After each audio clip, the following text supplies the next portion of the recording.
what really happened with your host, Mike Rivero. You're listening to the Republic Broadcasting Network, where you'll find out what the Fukushima's going on. And aloha, America. Welcome to our show today. It is Monday, April 9th, 2018, start of a brand new week. And boy, is there a lot of stuff going on right now. I was just looking at the stock market. It was soaring all day long. And all of a sudden, those last few minutes, just back off a cliff. The Dow finished 50 in the green. But that's got to be rattling a lot of people because it had been up closer to 300 just a couple of hours ago. All right, we have got a lot of stuff to talk about today. The phone lines are open, 800-313-9443. Mike is in our control room, ready to answer the phone, put you on the air with your comments and questions.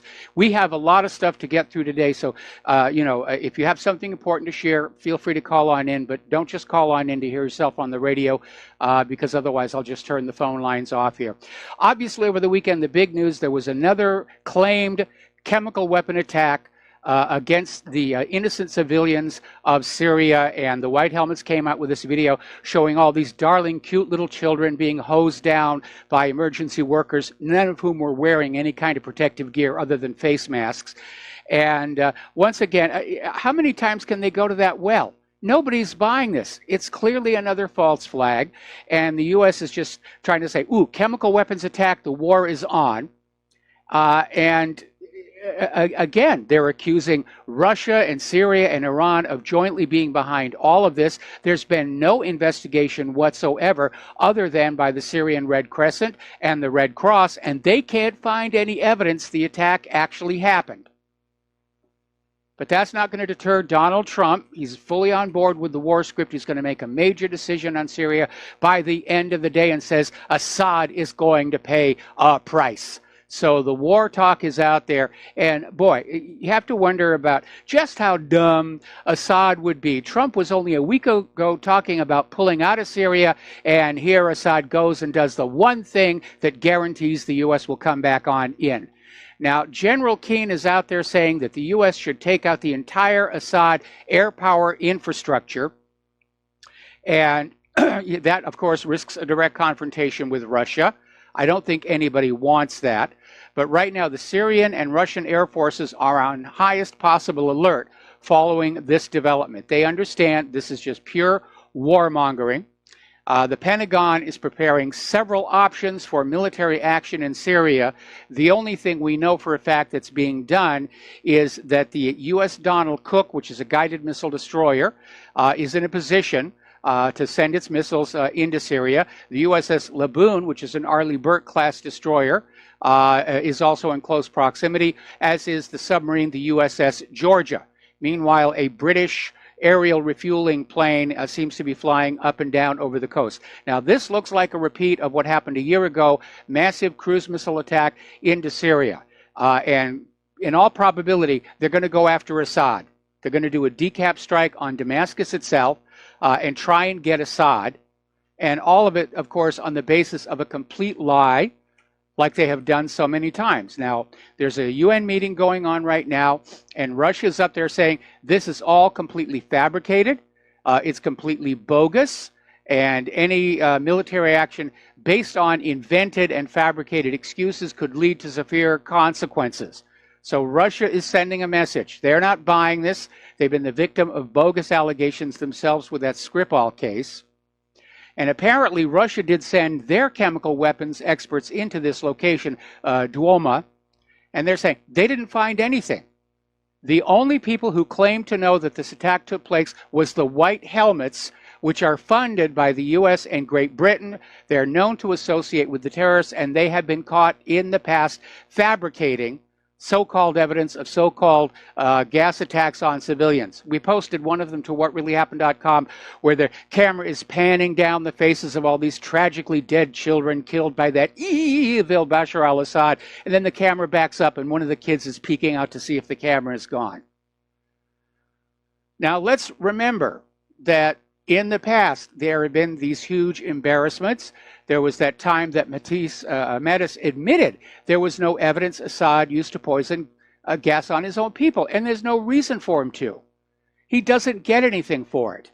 This claim of a gas attack on the civilians of Syria, well, it certainly helps Boris Johnson get past the Skripal case. It helps Israel get past what they're doing to the people of Gaza.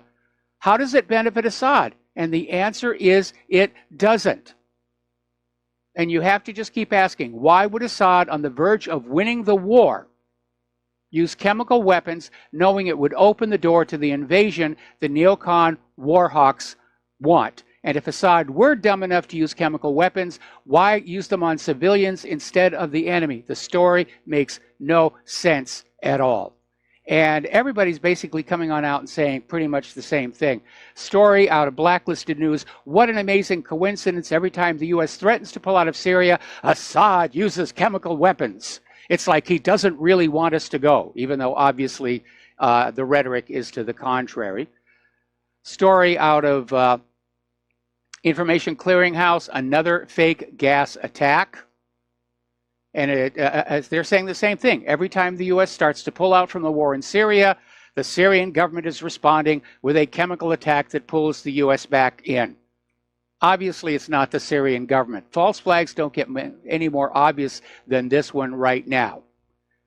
We're going to do a shout out now to our on-air affiliates who are just now rejoining our network. We're talking about this obvious false flag chemical attack over the weekend. It might not even have happened at all, as far as anybody can tell. But the U.S. military is moving forward. They're getting ready for an attack on Syria, which is probably going to bring us into direct conflict with the Russians. Another story out of Russia today. It would be stupid for Assad to commit a war crime amid his landslide victories. And that's exactly the point I'm trying to make. Look for what should be there and isn't. And what isn't there is a reason for Assad to do something that's stupid. He's on the verge of victory. He's on the verge of kicking the U.S. out of Syria. The last thing in the world he would do is any kind of a chemical weapon attack. Another story coming out of Russia today. Journalists question the Duoma chemical attack, precisely because it happened just as Trump was starting to talk about getting on out. So let's do some flashbacks. Flashback April 6th. Russian top brass warns al-Nusra, Free Syria Army, plotting chemical attacks in Syria. Flashback March 13. U.S. planning missile and bombing raid against Damascus. They're going to be the target for this next one. Flashback March 20th, 2018. U.S. planning a terrorist false flag chemical attack to justify bombing Syria. Russia says it will respond. And all the way back in October of 2017, last year, the U.S. admitted the Syrian rebels were using chemical weapons. So January of this year, the Syrian army finds Israeli-made mines and chemicals in eastern Dar al-Zawar. Flashback the 5th of April. Syrian army reportedly finds NATO and Israeli-made weapons in Daesh arsenal. Flashback March 12th. Syria finds chemical weapons workshop in Ghouta. Now here's where it gets really interesting. Apparently the Syrian army advance was so rapid they weren't able to completely evacuate that chemical weapons workshop. And the latest word is that Syria captured chemical weapons officers. And they're getting ready to parade them on the world stage in response to this.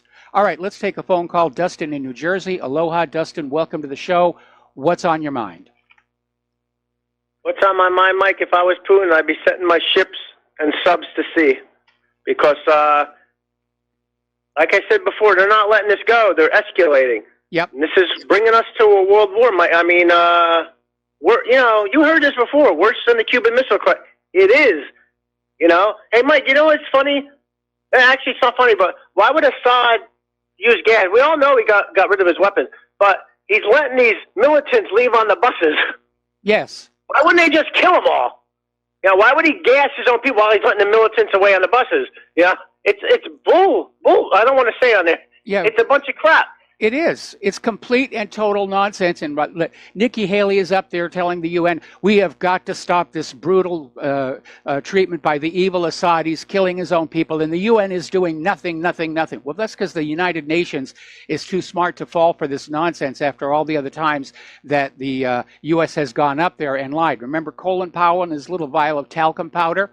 You know, screaming about Iraq's nuclear weapons and biological weapons and chemical weapons, none of which were ever found after they'd smashed Iraq to pieces. This is just more of the same. They're just replaying Iraq all over again, and the UN's attitude is fool me once, shame on you, fool me twice, shame on me. They're not buying this. Nobody's buying this. Mike, the United Nations is a Western tool, just like the IMF and stuff. It's all part, it's all part of this Five Eyes group, the Anglo sphere of influence.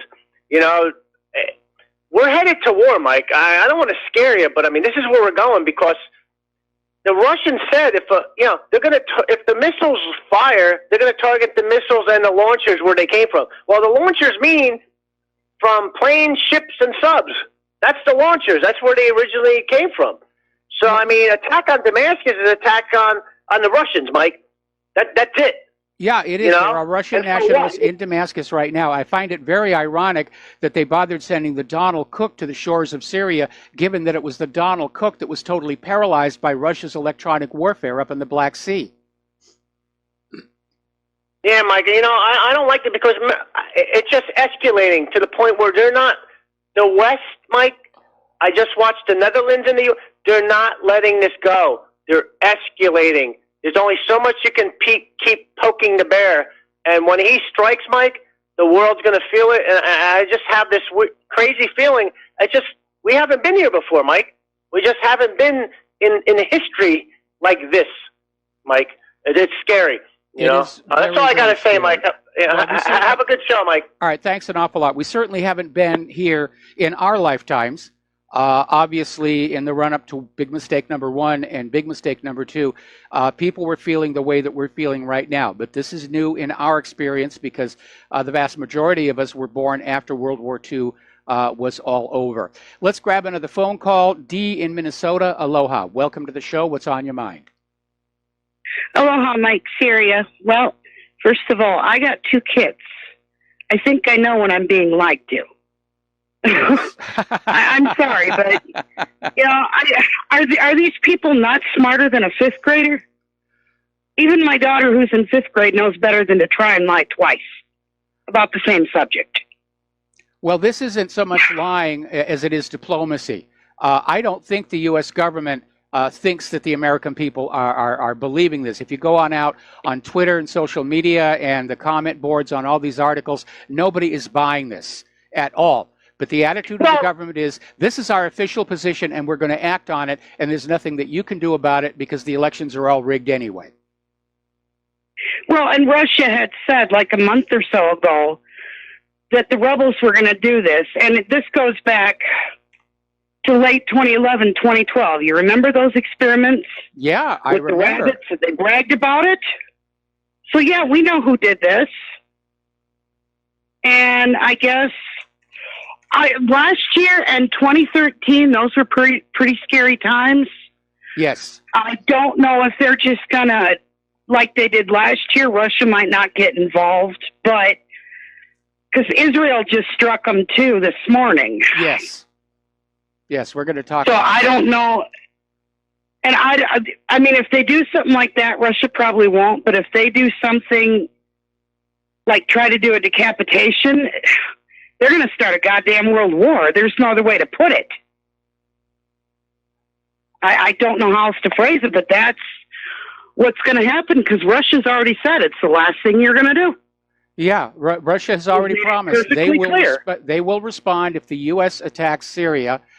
So yeah, this is it. This is we're on the verge. This is as real as it gets. Yeah, I mean, it's almost as scary as that in 2013, just before Russia brokered that ceasefire deal. And I can remember saying then, everybody's like, Putin's so great. He did a wonderful peace thing. I said, guys, watch out. They bide their time. They'll strike eventually. Yeah. I hope Assad has got a mutual defense treaty with Russia. Otherwise, he's screwed. I don't know if there's actually a formal treaty, but I think Russia needs to understand, or probably does understand, that if there's going to be a war with the United States, they'd rather have it on Syrian soil than their own. Russians remember just how close to Moscow Hitler got, and they're never going to let that happen again. No, but if it goes nuclear, it won't matter how. I mean, that's just going to be a moot point. It's over. Yeah, if it goes nuclear. If it goes nuclear. If it goes nuclear. Which, All right. considering we're out of money and men, we can't win it. What do we got to back up a war with? Debt. We don't even manufacture the weapons. We don't manufacture good weapons. Yeah, our stockpiles are drawn down. You can't run a war on debt. I mean, the bankers love it when you borrow to go to war, but we're already so deeply in debt. Even if the U.S. were to win this war, they're still not going to be able to get out of debt. I mean, that's how insane this whole situation is. And we'll be paying, and my kids and grandkids and their grandkids will be paying for it forever. And if it gets too hot, I've got a son that's 19 and I've got a brother that's 24. I don't want either one of them dying for Israel's interests. No, I don't. Well, make sure they know how to type. If they know how to type, they'll never see the front lines.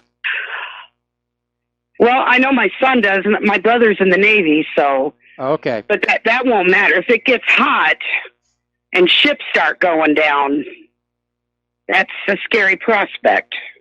Yeah, especially considering how poorly some of these ships are being navigated, as we saw here in the Pacific a little while ago. All right, well, listen. Yeah, you have a good day. I'll let you go. All right, thanks an awful lot. We're going to take another phone call from George in Texas, and then I got to get back to the news because there is so much. George, what's on your mind? Well, how you doing, Mike? One thing I am certainly, my son's going to be 18 in less than a month, and guess what? As a result of this, these wars, I'm not going to register him for selective service. And I think every parent should do that. If they don't want their kids going to war, don't register for selective service. I don't want government having pickings at them. Yeah, well, that can result in serious legal consequences for your son. It's basically, and by the way, people need to remember the 13th Amendment, the one against involuntary servitude. The draft is a complete violation of that. The Constitution says you're not supposed to be able to just grab the people and tell them what to do. And that's exactly what a draft does. Well, the thing is, it's more like, on the post office, they said, register for the selective service. It's the law. No, it's an executive order. It's not a law. It's an executive order. People don't realize that. But anyway, talking to one of my friends that lives in Lebanon, he sat there and says every time Benjamin Netanyahu gets his back against the wall against corruption charges, something like a bombing in Syria happens, or this happens, or the attack along the border with Gaza. Right now, the atrocity, the Passover massacre has driven Netanyahu's corruption out of the news cycle.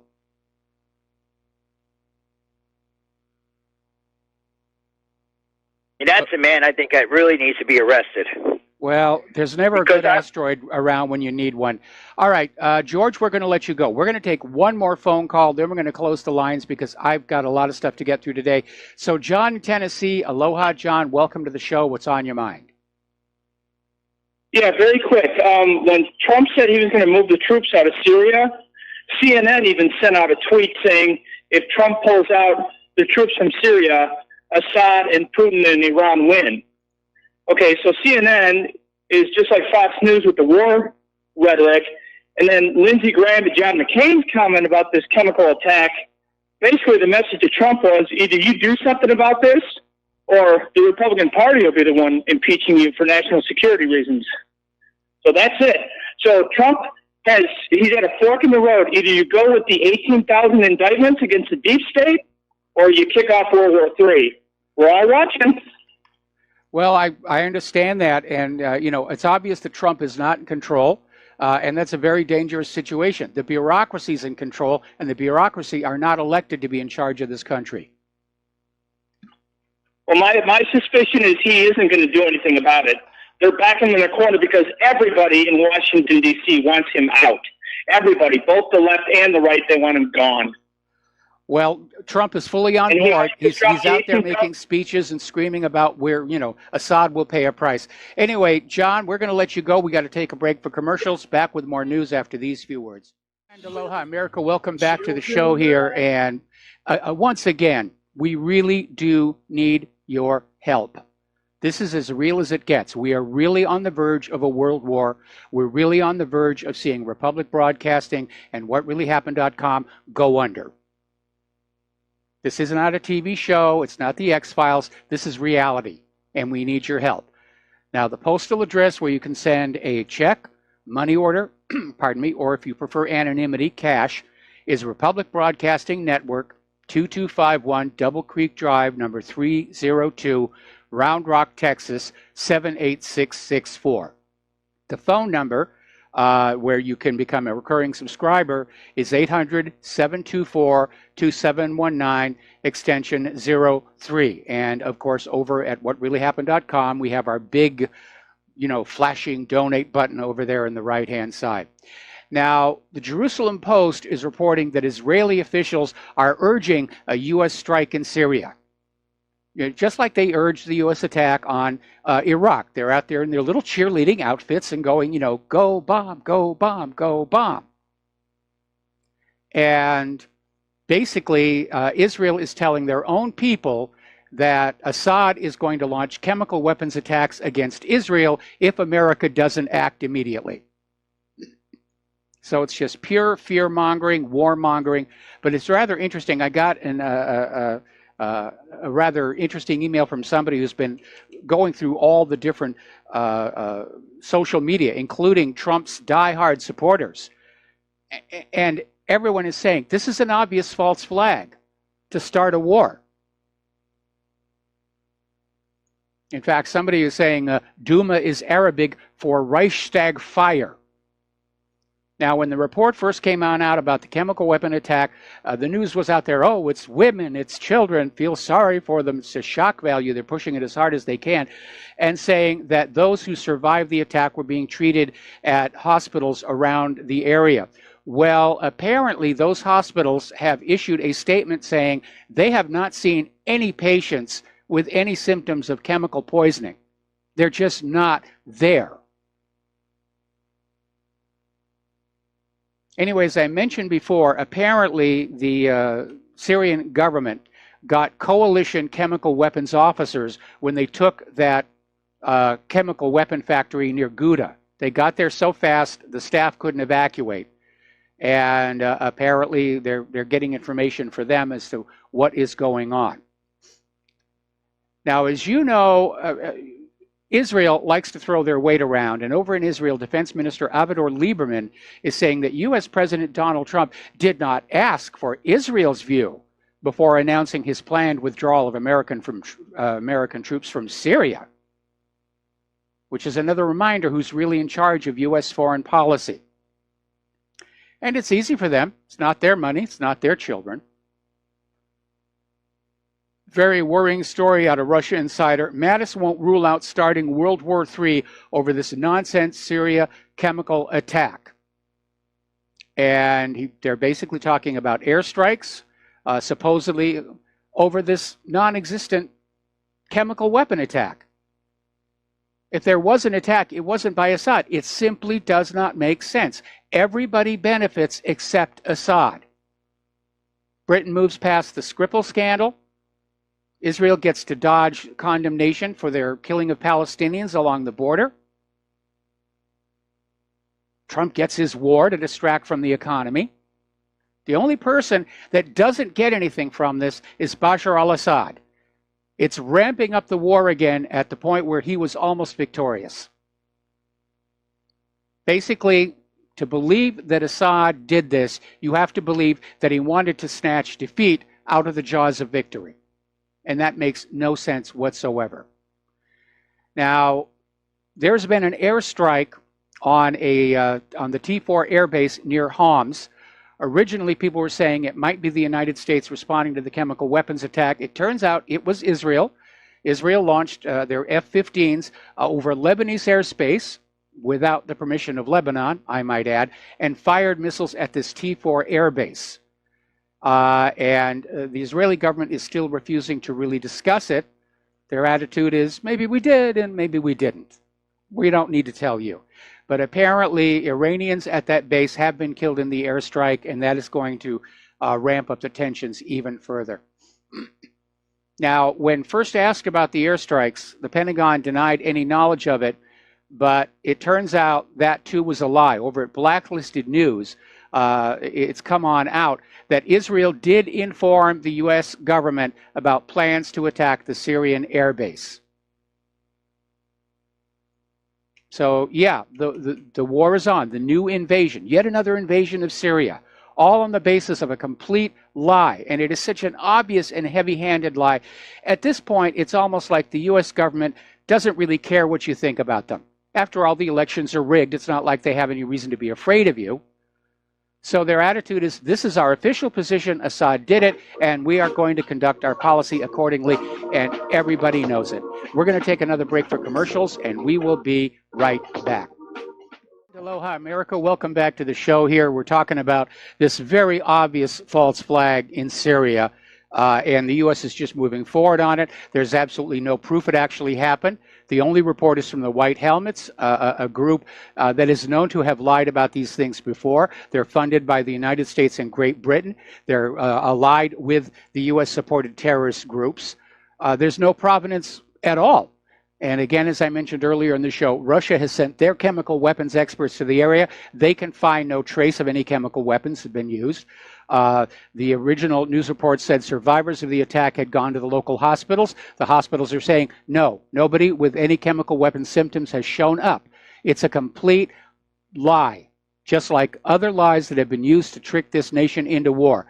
Spanish mine in Havana Harbor didn't exist. Torpedoes in the Gulf of Tonkin didn't exist. Lusitania was, in fact, smuggling weapons to Great Britain when she was sunk. Pearl Harbor was not a surprise. Saddam did not have nuclear weapons. How many more times are you going to allow yourself to be lied into supporting a war? It's your money, and more to the point, it's your children at risk. You think these war hawks are spending any of their own money on this? You think they're going to let their children on those front lines? Of course not. The days when leaders led their own troops into battle, those are long gone. Now, stories coming out of Masdar News, you know, all these ISIS jihadis who have left Ghouta and these other areas under these humanitarian deals with the Assad government. Apparently, the U.S. is retraining them and renaming them democratic forces. Now, in just 24 hours, Turkey has managed to station troops on top of 8 mountains in the Kurdistan region. They have captured the high ground. So that is getting ready to really cut loose. Now, as you know, Nikki Haley up at the United Nations has telegraphed that Donald Trump is going to refuse to certify the P5+1 deal, and he's going to unilaterally withdraw from it. The European nations think the P5+1 is just great. The IAEA is confirming that Iran is fully in compliance with the requirements of that treaty, but Donald Trump wants it to go. He wants a new treaty that would strip Iran of its long-range ballistic missiles. They're disarming Iran for the same reason they want to disarm you. So it's easier to get you to do what they want you to do. Now, the head of the Atomic Energy Organization of Iran, Ali Akbar Salahi, is saying that his organization still has the capability to restore 20% uranium enrichment at its Fordo nuclear facility in just 4 days' time if the 2015 nuclear deal is discarded by the other side. Now, this is very tough talk, but in the end, it's rather impotent, because 20% enriched uranium is too powerful for nuclear power stations and nowhere near strong enough for a nuclear warhead.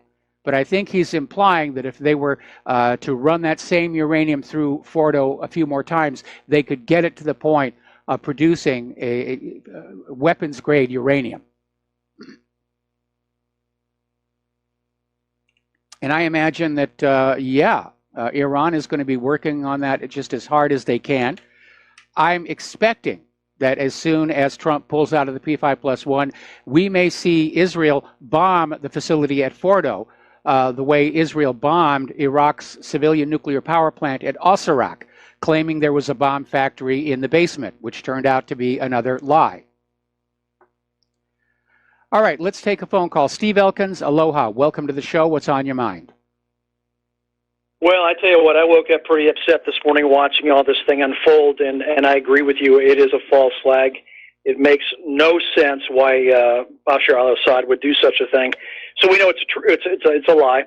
But the Pentagon is deciding, I would assume, that they have to figure out, fabricate, manufacture something to keep them in Syria, and that's what this is all about. They've always said before, they've lied twice about the chemical attacks, and then they later on claimed, well, okay, we still want him out anyway. So you got to look at the motive behind why they pulled this one off. They want to stay in Syria, but I was going to say that it's too bad that Barron Trump is not of age.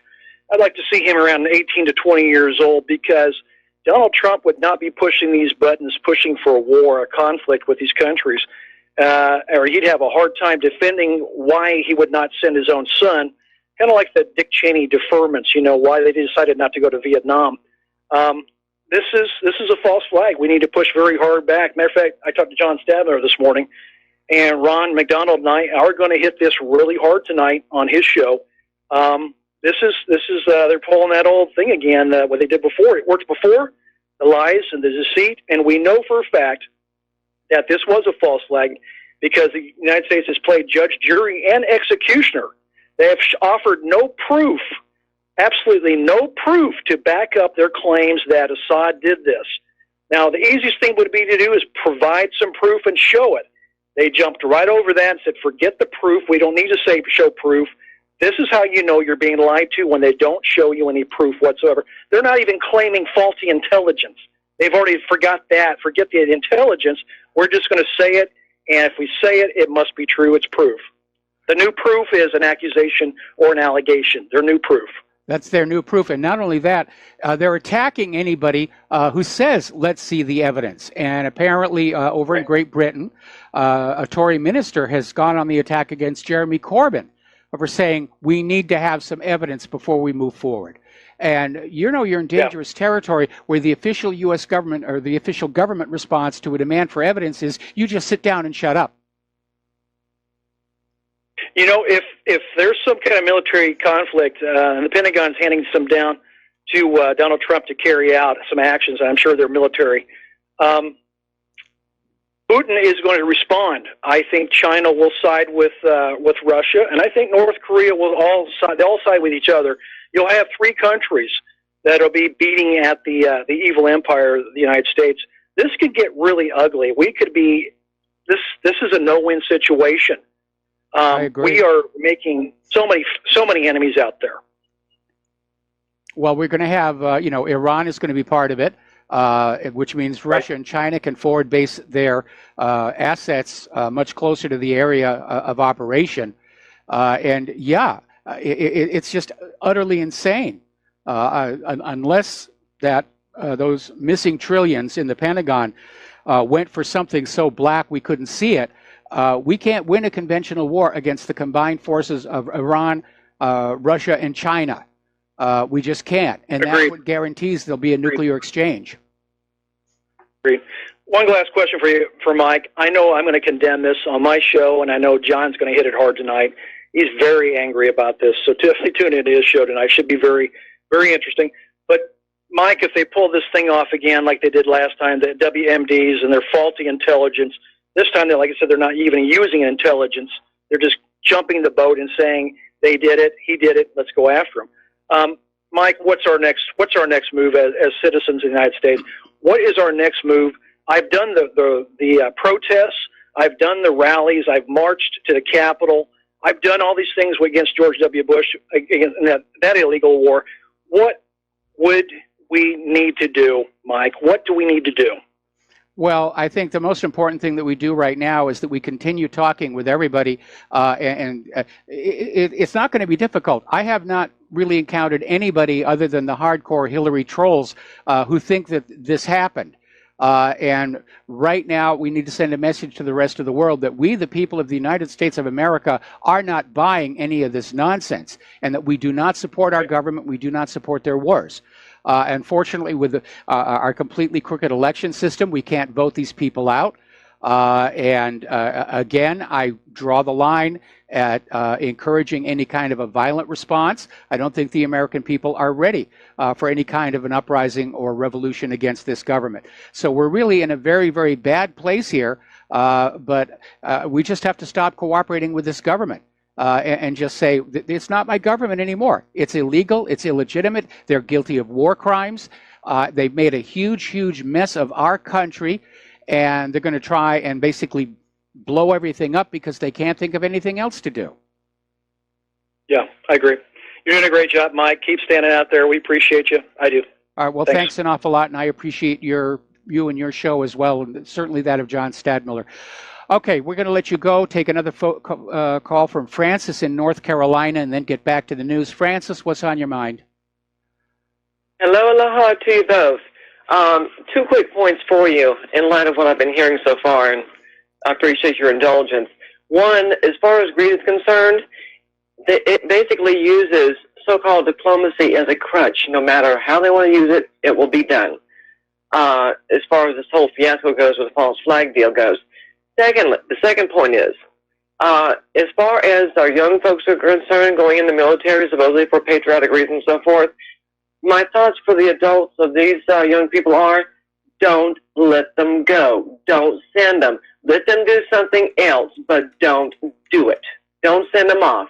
I mean, if you treasure your offspring, your sons and daughters, then let them do something else that's helpful and healing to the U.S., not bloodshed and not offer themselves to be a guinea pig for their own biotechnical warfare they're also doing in the military as well, to be sent over to another country. It's absurd and pointless. Later. All right. Well, thanks an awful lot. We're going to take one more phone call, then we're going to close the lines again. Kathleen in Paris, aloha. Welcome to the show. What's on your mind? Hi, Michael. My idea is in 6 days, what is it we're supposed to do in 6 days? Enlighten me. That would be April 15th? April 15th? Yes. Don't pay taxes. I'm hearing that from a lot of people. The problem is the government's just going to borrow the money anyway. And by the way, it's spiraling completely out of control. They're predicting that the U.S. government's deficit, not debt, the deficit will reach $1 trillion a year by 2020. Okay, well, anyway, that's okay. It's not going to hurt them. They're going to have their war anyway. But the people are going to be suffering for money. We're already suffering for money. So at least keep these few dollars you got in your pocket to when there's no more money. I heard something really scary. I heard that in India they're starting, if you want to buy food, now I'm talking food, if you want to buy food, you have to give your fingerprint and they're going to scan the irises of your eyes. And Boy, you know how they often... Well, that tells us they're getting concerned about hoarding. Yeah, and they often try things in India to see how it's going to float. Yes. And I know a story about last year, the Anarchapulco conference. One of the people that was going down there, Jeremy Tucker, I think it was. He got on a flight to fly to Mexico, and he'd gone through all the checkpoints, did everything, and he was on the ramp going down to the plane. They stopped him one more time and wanted to scan his irises of his eyes, and he, yes. I mean, he let him do it. He was, how you are when you're in the airport and you're trying to get somewhere, and so he didn't want to make a big flap, but they scanned his irises. And what I would like to point out is he wasn't coming into the country, he was going out. Yes, they've started doing that. TSA is now checking people leaving the United States. I have no idea why. Obviously, Americans going abroad aren't carrying bombs or anything. They may be checking people for taking money out of the country. which a lot of people would like to get their wealth out of the country before the war gets going. And we know that if you go through any kind of a border check with too much money, they'll just take it under the civil forfeiture laws. That's just plumb scary. Yes, it is. Well, that's all I got. All right, Kathleen, thanks an awful lot. We're going to close the phone lines now. I need to get back to the news here. Over in Great Britain, the hospital is confirming that Sergei Skripal is no longer in critical conditioning. His health is improving rapidly. His daughter Yulia is doing quite a bit better as well. They're describing it as a miracle. It's a miracle. I mean, we all know that Novichok is just instantly deadly. It's a miracle they both survived. And of course, Twitter's having a field day with all of this, saying it's obvious that it was not Novichok. Now, supposedly, the CIA and MI6 are going to relocate the Skripals to America and give them new identities. I guess they don't want any independent journalists tracking them down and finding out what's going on. Meanwhile, the first head of the Organization for the Prohibition of Chemical Weapons basically said you can't tell in just 24 hours what type of poison was used. And that's how quickly the story came on out. When they found the Skripals, passed out on that park bench, and they said, oh, it's Novichok, it's Russia's fault. Now, you need to go back and look at how the story mutated, because originally it was said that the Skripals were poisoned at this lunch place they had, Zizi's, which is a pizza and seafood restaurant. And the early report said other people were affected by this nerve gas. And then all of a sudden, did you notice how they changed it to, oh, the Novichok was on the doorknob of their home, and it took 7 hours after they left their home for the Novichok to kick in, which is not how Novichok works. The Daily Mail on March 6th reported the Skripals had a seafood risotto peche with king prawns, mussels, and squid rings. This is a dish with a well-known reputation as a source of shellfish poisoning. The Skripals were okay when they arrived, okay when they left. They passed out 40 minutes later on the bench with symptoms similar to a paralytic reaction from shellfish poisoning. Now, whoever put out the fugu out there was complete and utter nonsense, but shellfish poisoning is very common. And in the early reports about what happened, they said other people who had eaten at that same restaurant had come down ill. So it looks like the Skripals got a bad case of food poisoning, and somebody said, oh, let's find a way to blame this on Russia. And that's where it all came from. And now they're stuck with that lie. And so they've used another lie to distract from it. Oh, Assad gassed his own people. It's women and children. The U.S. is continuing to ramp up strikes in Somalia, killing more alleged militants. The U.S. insists absolutely no civilians have been killed. That's a rather hard thing to promise when you're using bombs. We're going to take another break for commercials, and we'll be right back. Aloha, America. Welcome back to the show. Checking my email, I got a couple of emails from people reminding about how some weeks back, somebody leaked some photos showing that the White Helmets had set up a sound stage with which to make videos. And one of the emails is saying it looks like the same set that's seen in the background of the film that they just, or the video rather, they just released supposedly from this last weekend's chemical weapons attack. And again, if you look at that video, it's all focused on the little kids. There are no grown-up victims anywhere there. There's no indication the kids have had a chemical weapons attack. They're just hosing them off and apparently giving them shots from these asthma, the little breath thing that you inhale. And that's basically it. It's all fake. It's all phony. Now, getting on down to Israel, the tensions along the border with Gaza are continuing.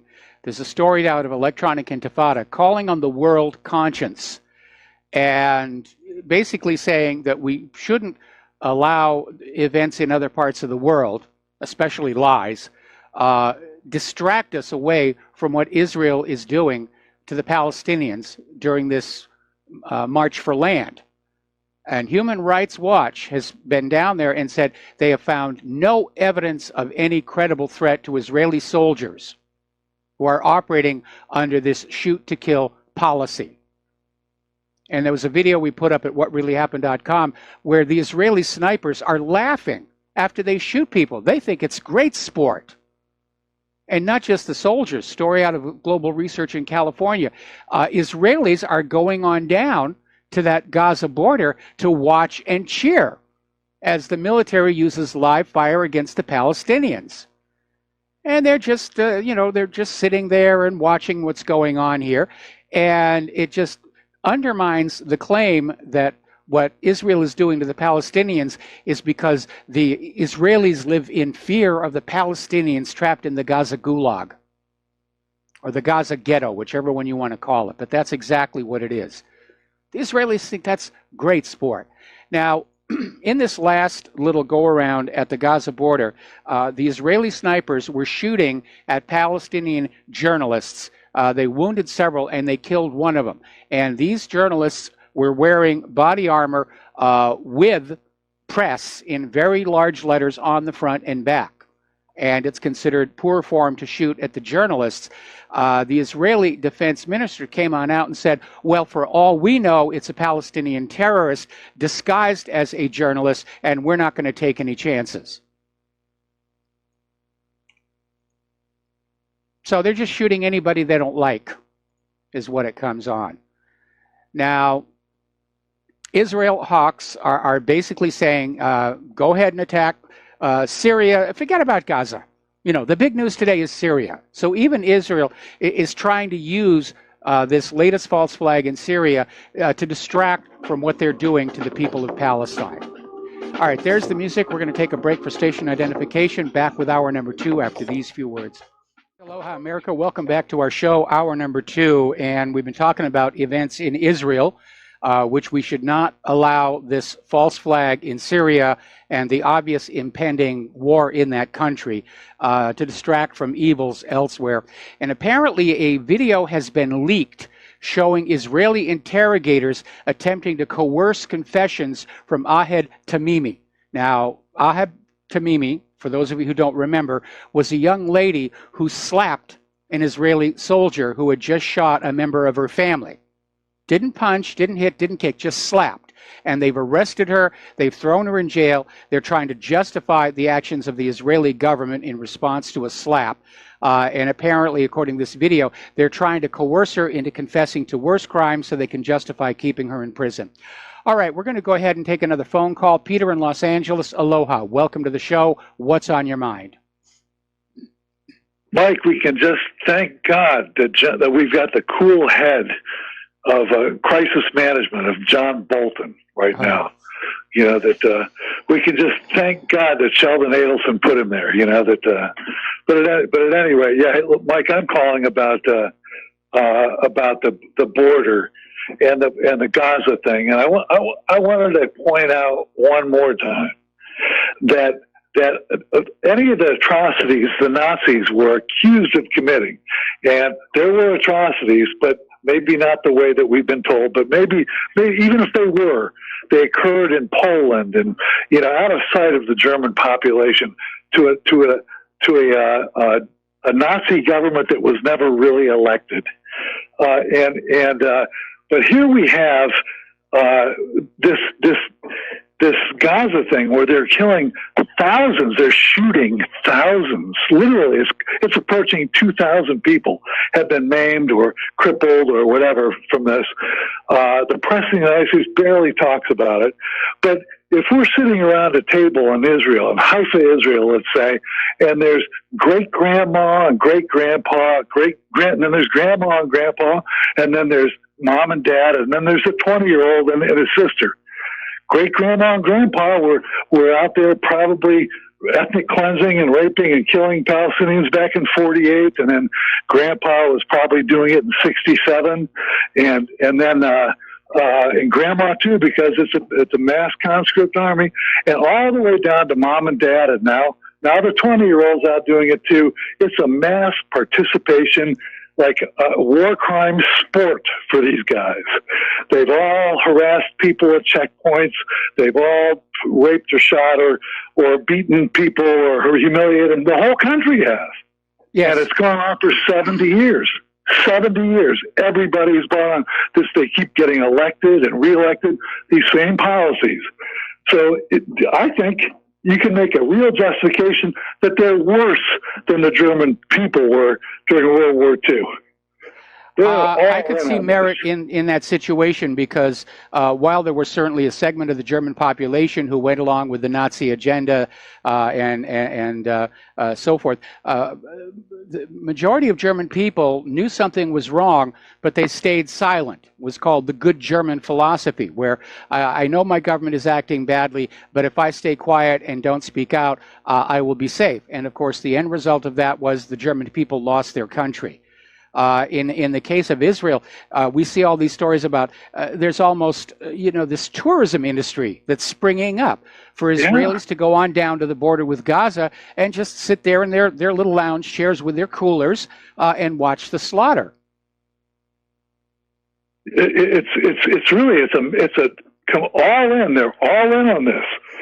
And it's been going on for 70 years. And at least, like in the end, Hitler couldn't even trust his army who wanted to overthrow him and wanted to, at least segments of it, tried to kill him and all that. The Israeli army's all in, it's an all citizen army. There's no SS in the Israeli army. They're all SS, So yeah, it's an ugly situation. And unfortunately, it comes out of their religion that they're raised with, to think that they are superior to all other forms of human life on this planet. In fact, that the other life on this planet don't really qualify as human. They've been described as, beasts on two legs. And when you raise somebody with that kind of an attitude, you're going to create a population that is capable of immense brutality against others.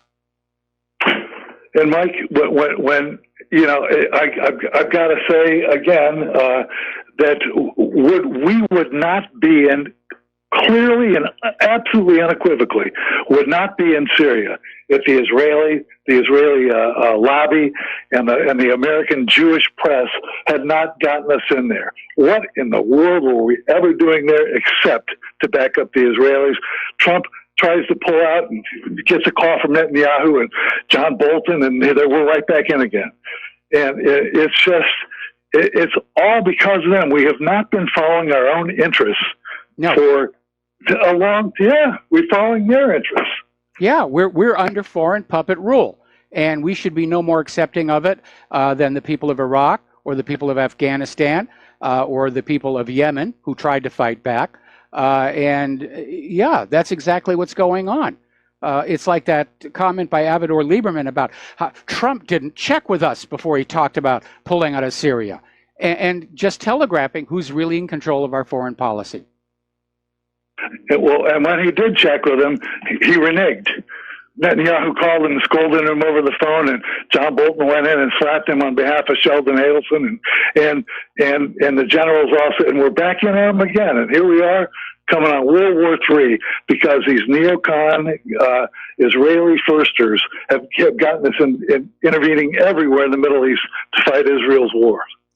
Well, I think their ultimate plan, I think Israel would like to find some way to goad the United States and Russia/China into a mutually destructive nuclear exchange, which would leave Israel with its nuclear arsenal basically in control of the entire Middle East, and through that oil revenue, basically in control of the world.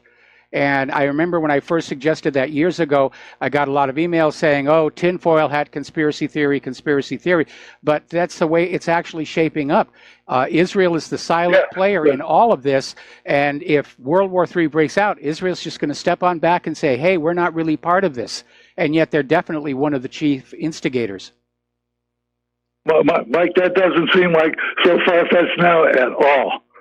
But how about the way the press treats this? This Gaza thing. Like it barely exists, Yeah, the corporate media is acting like, this is all the Palestinians' fault, and, Israel's been forced to respond. No, Israel sent snipers down there before the march even got started.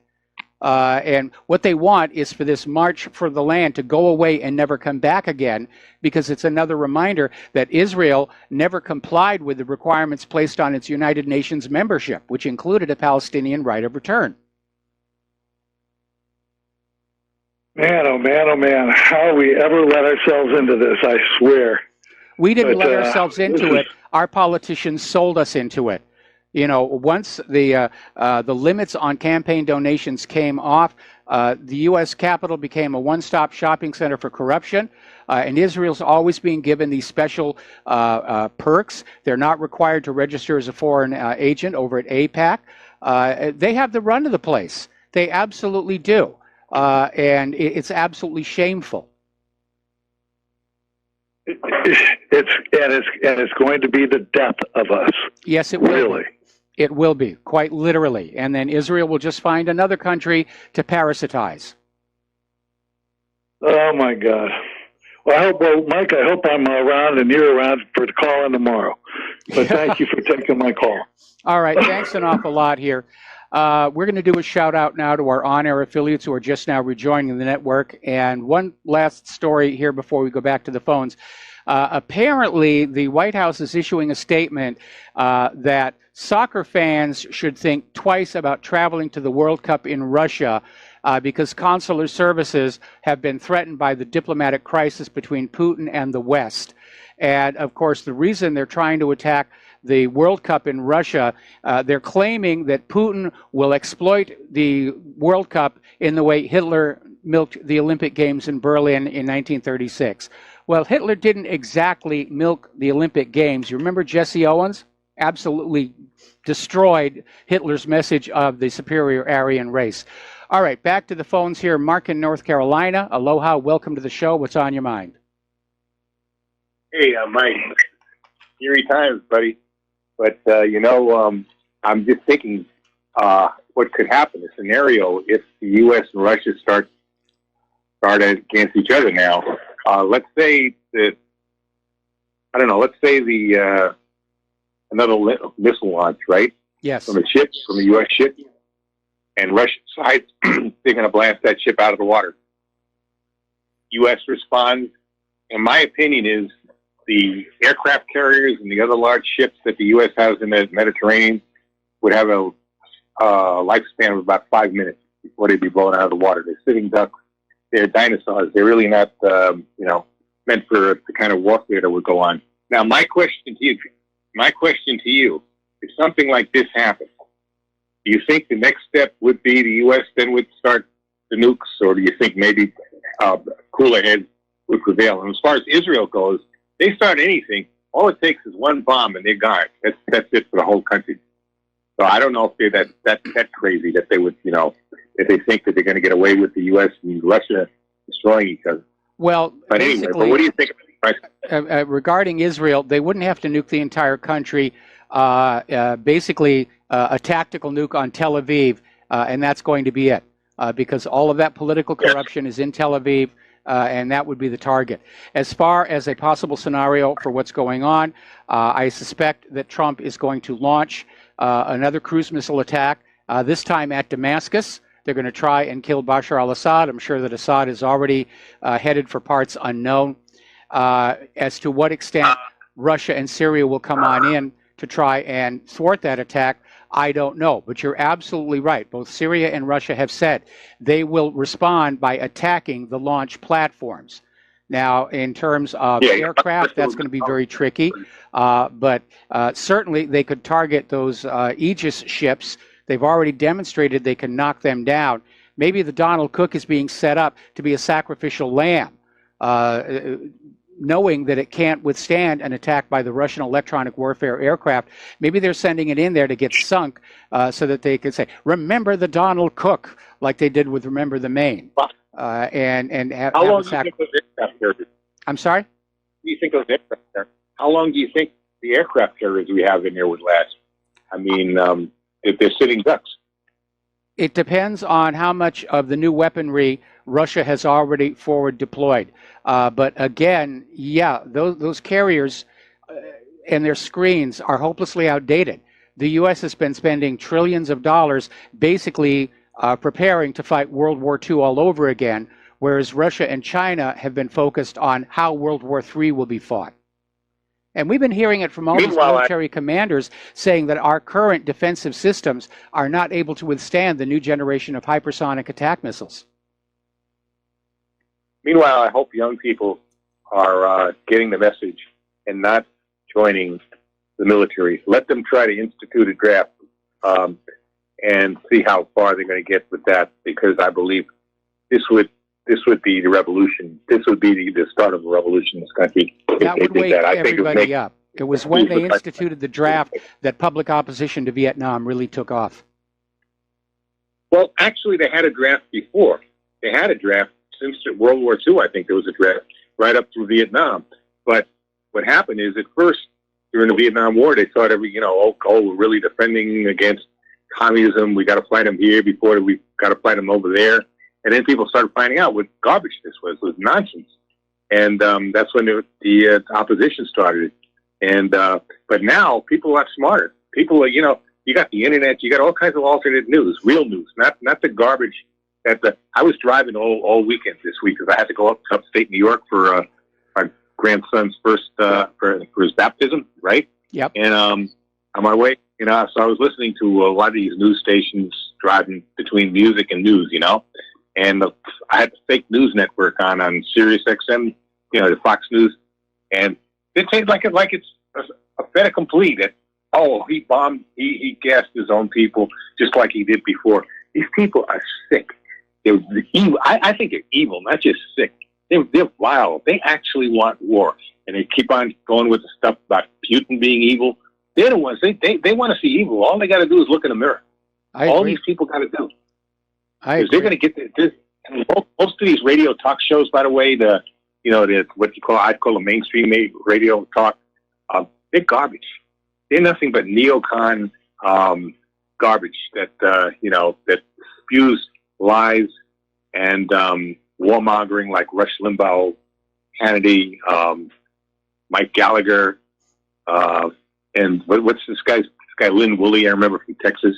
Yes. When I lived in Texas, they all they do is they perpetrate the garbage that that the deep state puts out, that the government puts out.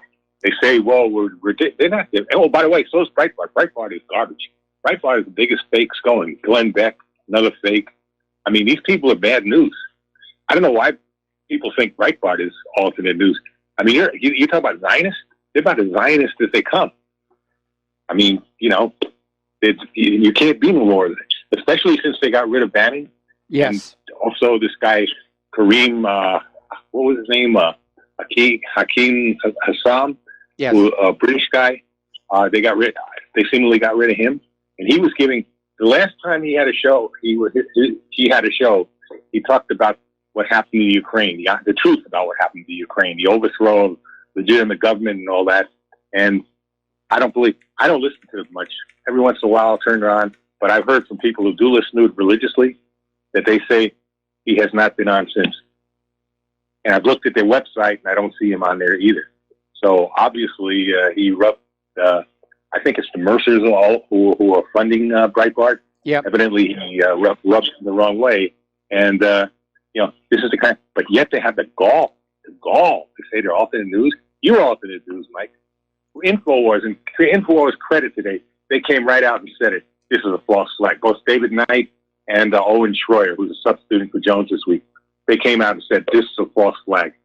They're not, and they had guest hosts there from 3 to 4 also said it's a false flag. So I mean, they're still alternate news. I mean, well, and I think the term independent news. Independent news, because alternative sort of has a negative cachet about it. Anyway, Mark, the phone lines are loading up, and I need to get these calls out of the way so I can get back to the news, because there's still a lot of stuff going on here. So let's switch over to John in Canada. Aloha, John. Welcome to the show. What's on your mind? Yeah, hi, Mike. Long-time listener, and I stumbled across a little bit of a tidbit on the weekend that you may find funny. The Jerusalem Post was founded in 1932, and do you know what its original name was? Please enlighten us. Palestine Post. Ah, okay. Yeah, that makes sense. You'd get a tickle out of that, because I know, but all this denial about Palestine, I know you've mentioned this many times, all this denial about Palestine being a real country. and yet the number one, I guess, hardline newspaper in Israel was called originally the Palestine Post. I thought that was quite funny. Yeah, that is interesting. I mean, Golda Meir was the one who came on out and said there never was a Palestine or Palestinians. It's just made up by Jew haters and so forth. But there is so much evidence. Palestine's been there for thousands of years. It's on all the maps. People have actually sent me maps from the 1800s showing Palestine, Palestinian coins, Palestinian books, postcards, and everything. I was trying to get it all together and donate it to the Palestinian Museum, but for some reason our email communications got interrupted and I haven't been able to connect with them since. Yeah, and I appreciate you everything you do in regards to that. But isn't it funny that little fact escaped me for the longest time, and I've been quite interested in that subject. And there you go. The Jerusalem Post was originally the Palestine Post. That's all I've got to say, mate. And have a great show, and talk to you later. Bye. All right, thanks an awful lot. We're coming up here on another commercial break, and we have got 2 more calls waiting on the lines. No, 1 more call. Then we're going to close the lines again, and this time I really, really mean it because I got a bunch of news to get through. We'll be right back. Aloha, America. Welcome back to the show here. And before we take this last phone call, I'm noticing something very interesting on the Fox News channel. All morning long, it was Syria gas attack, Syria gas attack, Syria gas attack. We got to strike, we got to strike, we got to strike. It's been turned off like a switch is thrown. Last couple of hours, it's been all about the raid of Trump's lawyer, Michael Cohen. We'll be talking about that later in the show. Now they're talking about how Loretta Lynch is pushing back against James Comey. I think somebody realized they're absolutely not getting any traction with this, that everybody assumes this is another U.S. government lie, and now they're stuck with it. So if that's true, then we may see a relatively small response. I mean, they're going to have to do something. They're not going to back off and say, we were only kidding about the gas attack, because they've been embarrassed so many times by these lies. But I think maybe it'll be another cruise missile attack, cause a little bit of damage. I don't think they really want to risk a full-on war with Russia. I certainly hope they don't. I mean, the military-industrial complex wants a Cold War, where the American people are constantly soaked for as much money as possible so the defense contractors can build weapons that they hope will never actually be used. It's a scam. That's what they were doing back in the 50s and 60s, and they want that back. I don't think they really want a hot war. There may be some people who do, and that, of course, is the danger. All right, we're going to take 1 more phone call, and then we're going to close the phone lines again. Mike in Chicago, aloha. Welcome to the show. What's on your mind? Hey, Mike. I was going to say, if we were to have a world order, whether it's a new world order or whether it's global domination, there's 3 factions. There's Christianity, there's communism, and there's Islam. So Christianity has to go first. And then what you will have is the clash of civilizations between the yellow race, communism, and Islam. So I just thought I'd bounce that off of you because I've heard recently a lot about, a World War III. And that may entail something that has to do with the West, which is predominantly Christian, and I hope that doesn't actually come about. But systematically speaking, I believe the United States is broke and is devoid of any type of its traditional spirituality, namely Christianity. And it just seems like the world is headed toward some type of a global domination of some sort. But what people need to keep in mind is that may not include Christians or the West. Well, that's all I had to say. Those who are pushing for a new world order understand that the friction between the world's major religions is a serious impediment to their unified global population. And so a lot of people have theorized that, like the former Soviet Union, the New World Order will push for atheism. rather than risk having their New World Order torn apart by the same kind of religious discord that almost tore the British Empire apart in the time of Elizabeth. Right. Right. Do you think communism could be the answer to that? Well, communism isn't a religion, it's an economic system, and it's rather inappropriate to lump it in with Christianity and Islam. But again, the question is, how do you get the entire world to agree to one religion? It's been thousands and thousands of years. They haven't been able to do it yet. Governments and rulers tolerate religion because it's another form of control over the population. But the influence of religion on people, at least in the Christian countries, is very much on the wane. People are becoming more sophisticated than that. And Islam still has a tendency to breed religious fanatics, especially among the Wahhabists. And so maybe the New World Order will say, okay, we're going to make the world Islam, which certainly seems to be happening right now in the European Union. Ah, interesting. Very good. Very good point. Thank you for your letting me call, okay? All right, thanks an awful lot. We're going to let you go, and the phone lines are closed until further notice. Now, North Korea has indicated that it is ready to discuss the North Korea nuclear program when Kim Jong-un meets with Donald Trump. They're not saying that they're willing to denuclearize, but they're willing to basically talk about the issues. So Kim Jong-un is coming across as being moderate and reasonable, quite the contrast with the image of a raving lunatic that the corporate media has been feeding you. We're still waiting to see what's going to come out of the meeting between Kim Jong-un and Moon Jae-in at the Peace House. And I am willing to bet a jar of kimchi they're going to come on out and say, we have a plan for reunification. And that will definitely pull the rug out from underneath the U.S. hostility toward North Korea and the U.S. justification for continuing to garrison South Korea. All right, we're going to take another break for commercials, and we'll be right back after these few words.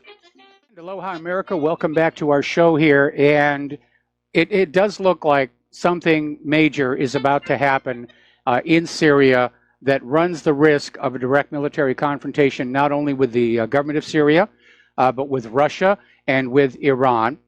And I would like to not see this happen, because the danger is, if we mix it up in a new world war, there will come a time when the U.S. government is going to realize they cannot win conventionally, and that's when the nuclear missiles will start flying. And that's going to be a bad day for anybody not wearing 2 million sunblock. And we've been talking about America's weapons. After 18, 19 years of war, most of it is worn on out. The stockpiles are drawn down. The new weapons coming out of the military-industrial complex are overpriced junk.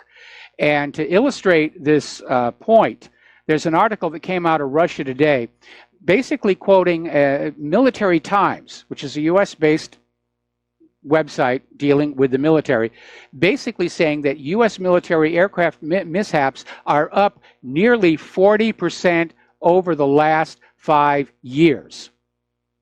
And it's raising concerns that resources are overextended, aircraft are not being properly maintained,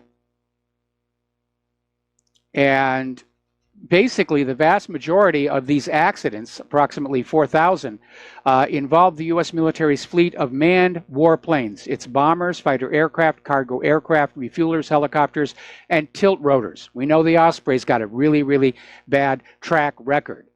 I think it was about a year and a half ago, we had 2 of the big Sikorsky helicopters that were just on a training flight around the island, vanished off the north coast of Oahu. Still don't know what happened to them. The F-22 is still asphyxiating its pilots above a certain altitude. The list of problems with the F-35 is just endless.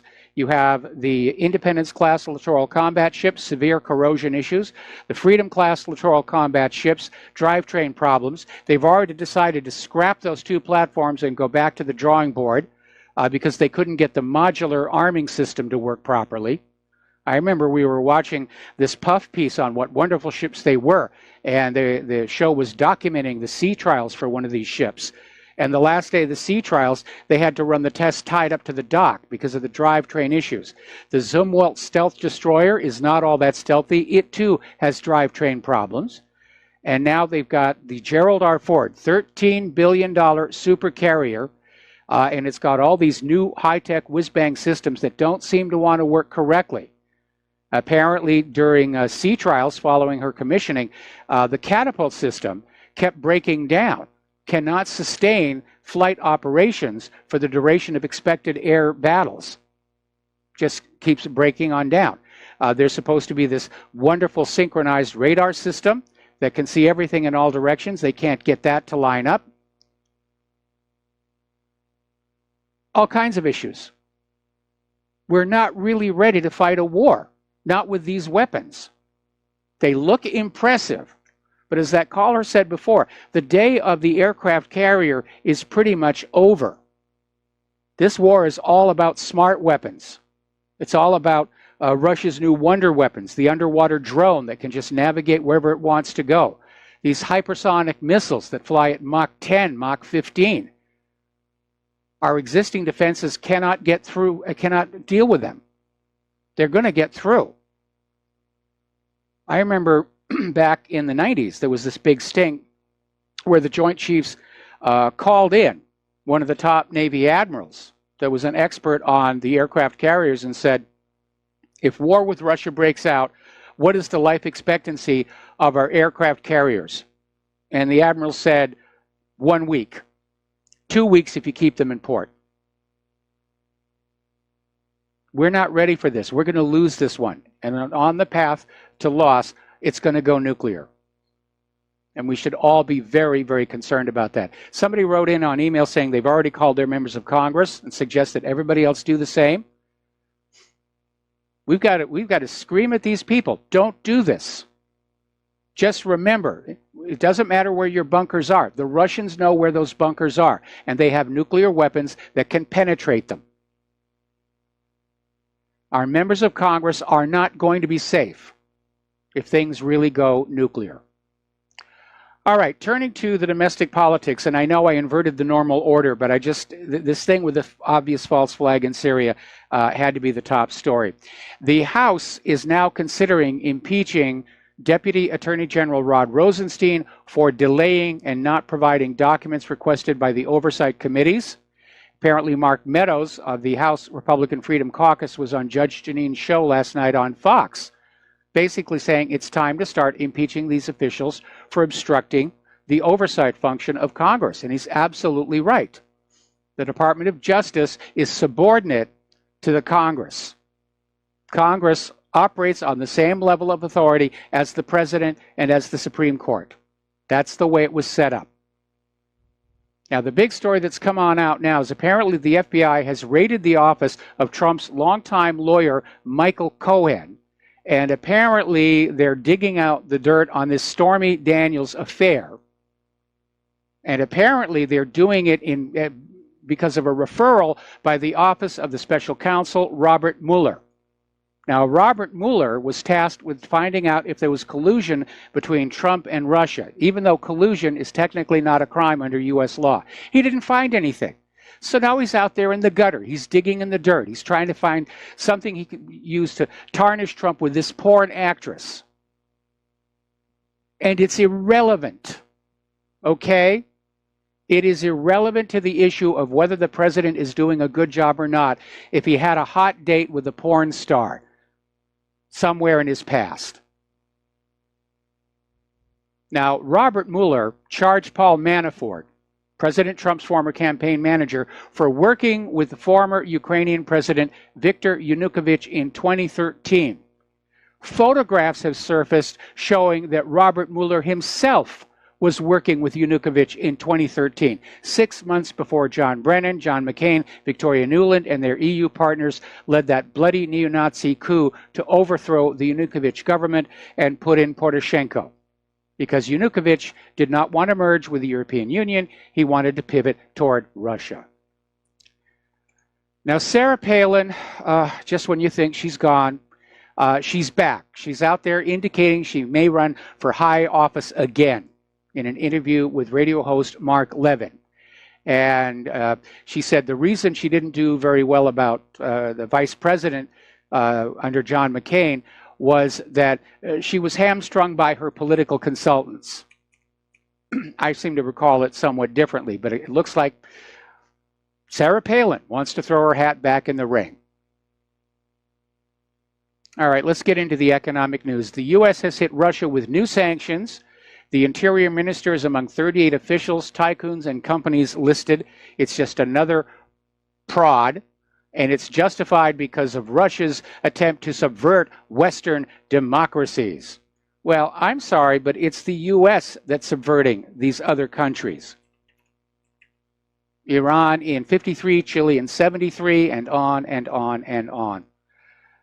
Now, there's an article over in Zero Hedge saying the trade war is game on.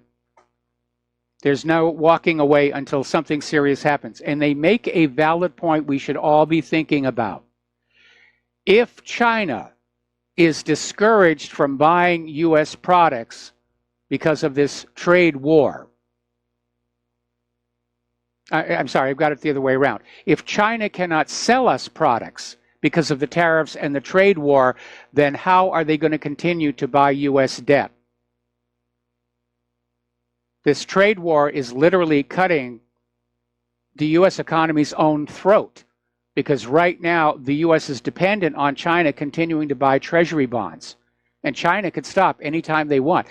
They could dump their treasury bonds over $1 trillion worth with a T.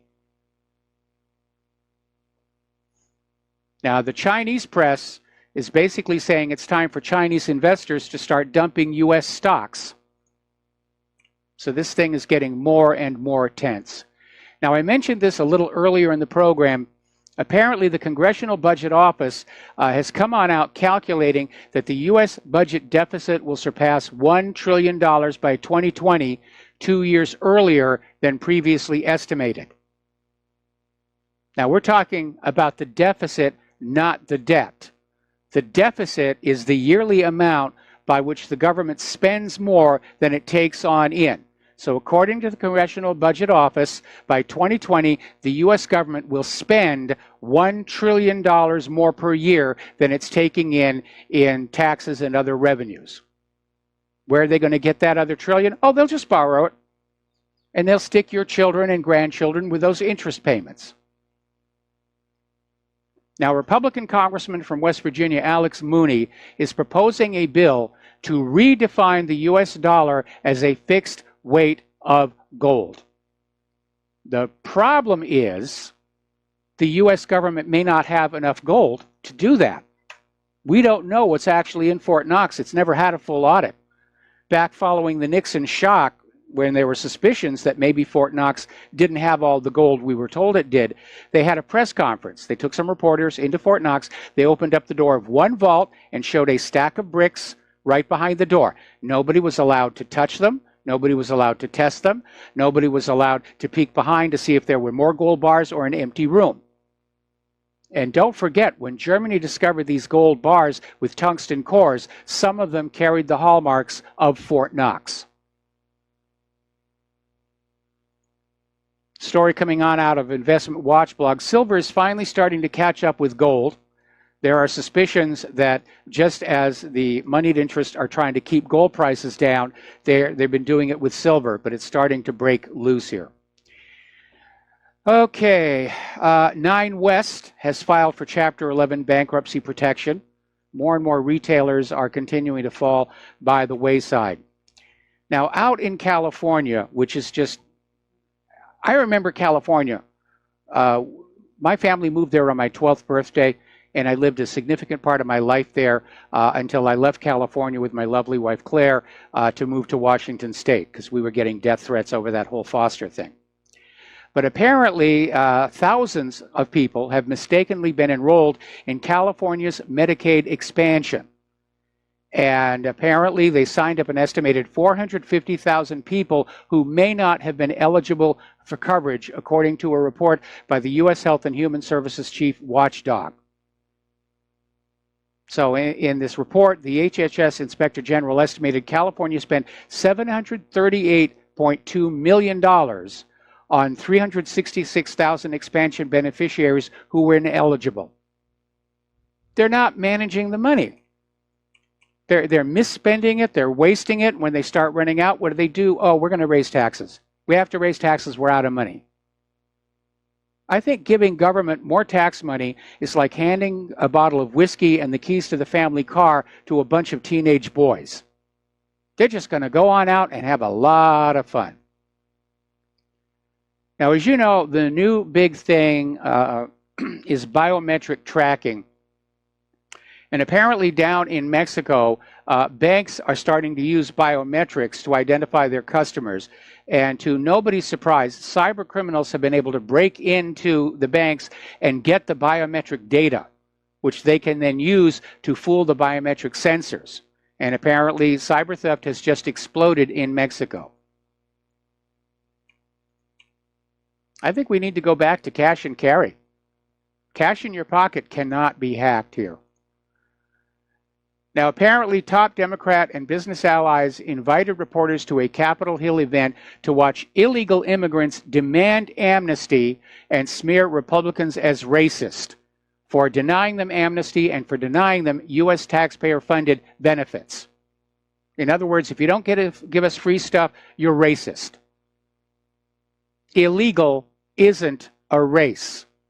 And no, in point of fact, the illegal immigrants do not have any rights in this country because they are not legal citizens. They are not protected by the Constitution. They're not entitled to any rights or privileges that U.S. citizens are entitled to. I saw an online poll someplace where the question was, do you think U.S. citizens should have superior rights to the illegal immigrants? 67% of the people said yes. Now, down in Mexico, their Senate is threatening to stop helping the U.S. War against the drug cartels if Trump deploys troops to the border, which tells you just how corrupted the Mexican government has become by all this drug trafficking. They want to go on sending those illegal drugs into the United States of America. They don't want the National Guard getting in the way. Meanwhile, Stephen King, Representative Stephen King, was on an interview on Sirius XM's Breitbart News, basically came on out and said that what is going on here is the U.S. government is borrowing money from China to buy plane tickets to fly these illegal aliens across America. And I think what is going on should be very obvious. As the illegals come across the border, they are simply grabbed and they're being sent to House districts that are just slightly red to try and shift them to blue. They're part of this plan by the Democrats to recapture the Congress this November, unless it is stopped. And it's certainly a good thing that Trump signed that executive order ending catch and release. And it's now official from the Department of Justice. Any immigrant caught entering the U.S. illegally will be thrown in jail.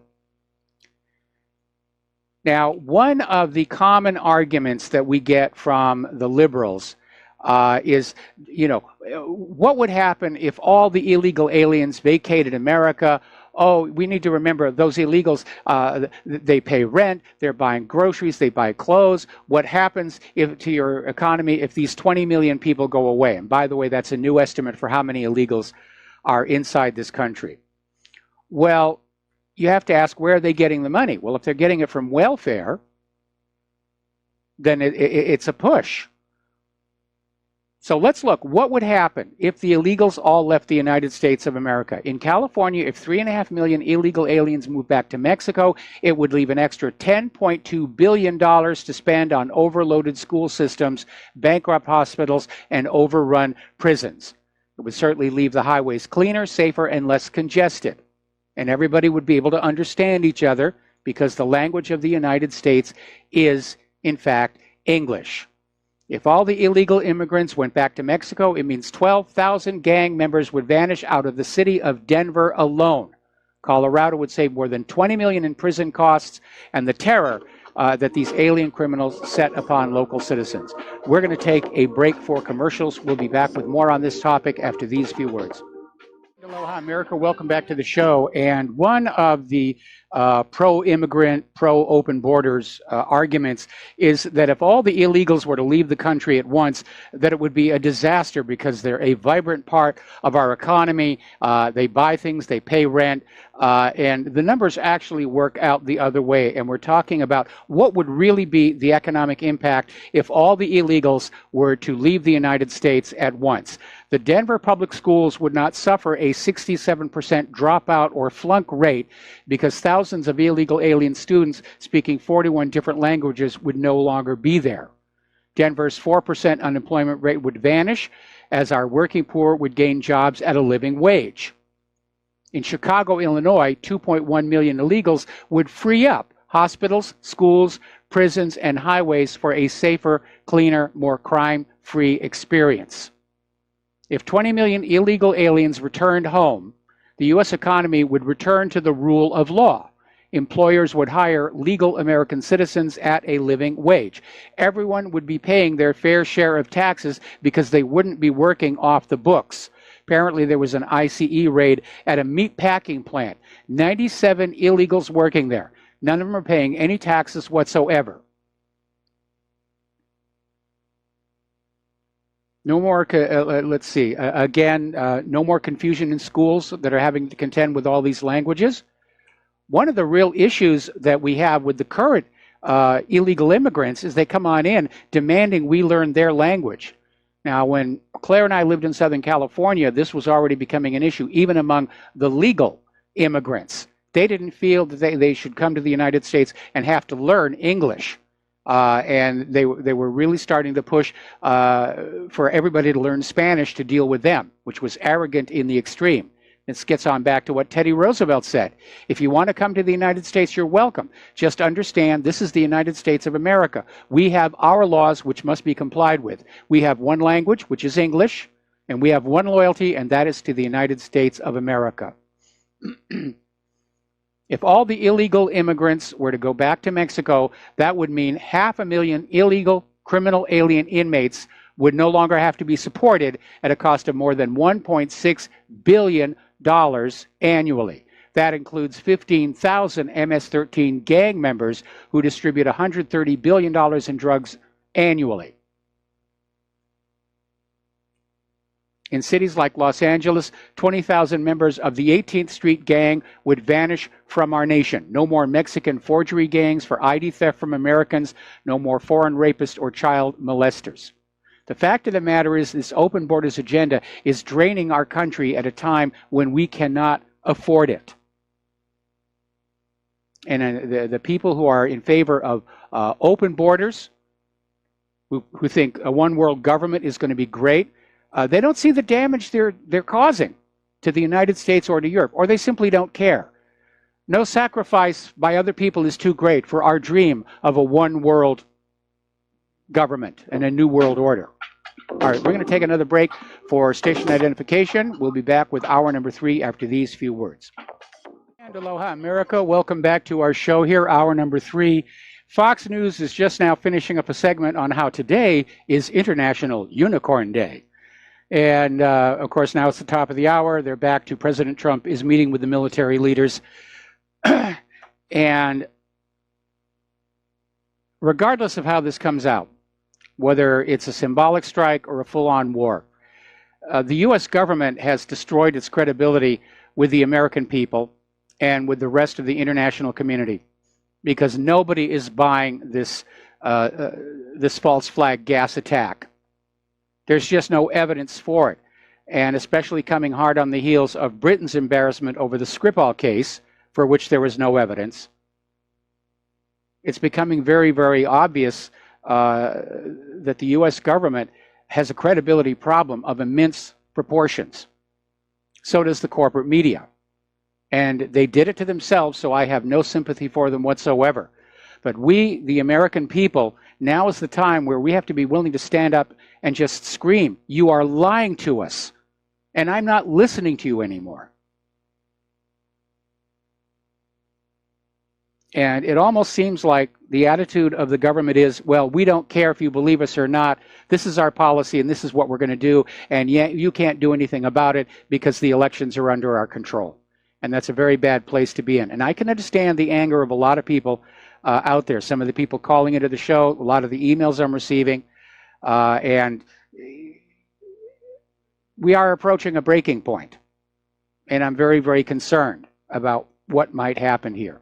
Now, getting on back to immigration, as you know, Donald Trump signed an executive order to send the National Guard down to our southern border with Mexico to basically deter illegals from coming across, although as of last report, the National Guard will not be armed and they're not technically allowed to do immigrations and customs enforcement. Apparently, Texas and Arizona have already sent their National Guard down to the borders with somewhat different instructions, and the liberals are just up in arms about that. Up in Oregon, Governor Kate Brown basically refused Donald Trump's order, and as the state's governor, she has the legal right to do so, and say, I'm keeping our National Guard in Oregon. You're not going to use them to protect the U.S. border. Here's where it gets interesting. Only days before that she announced she would not send Oregon's National Guard to the southern border, she accepted a large donation from George Soros. So once again, it's George Soros who's pushing this insanity on the planet. Getting on over to Great Britain, financial experts are starting to look at what will be the real impact of the Brexit. And as we've mentioned before on this show many times, the bulk of the load for keeping the EU propped up is going to fall on Germany. And the people of Germany are not happy about that. They're certainly not happy about what the refugee crisis has done to their country. So tensions are building over there. Turkey's being accused of allowing migrants to surge into Europe as Europol tracks 65,000 people smugglers. And why this is an issue is because the European Union paid Turkey some 3 billion euros to stem the influx.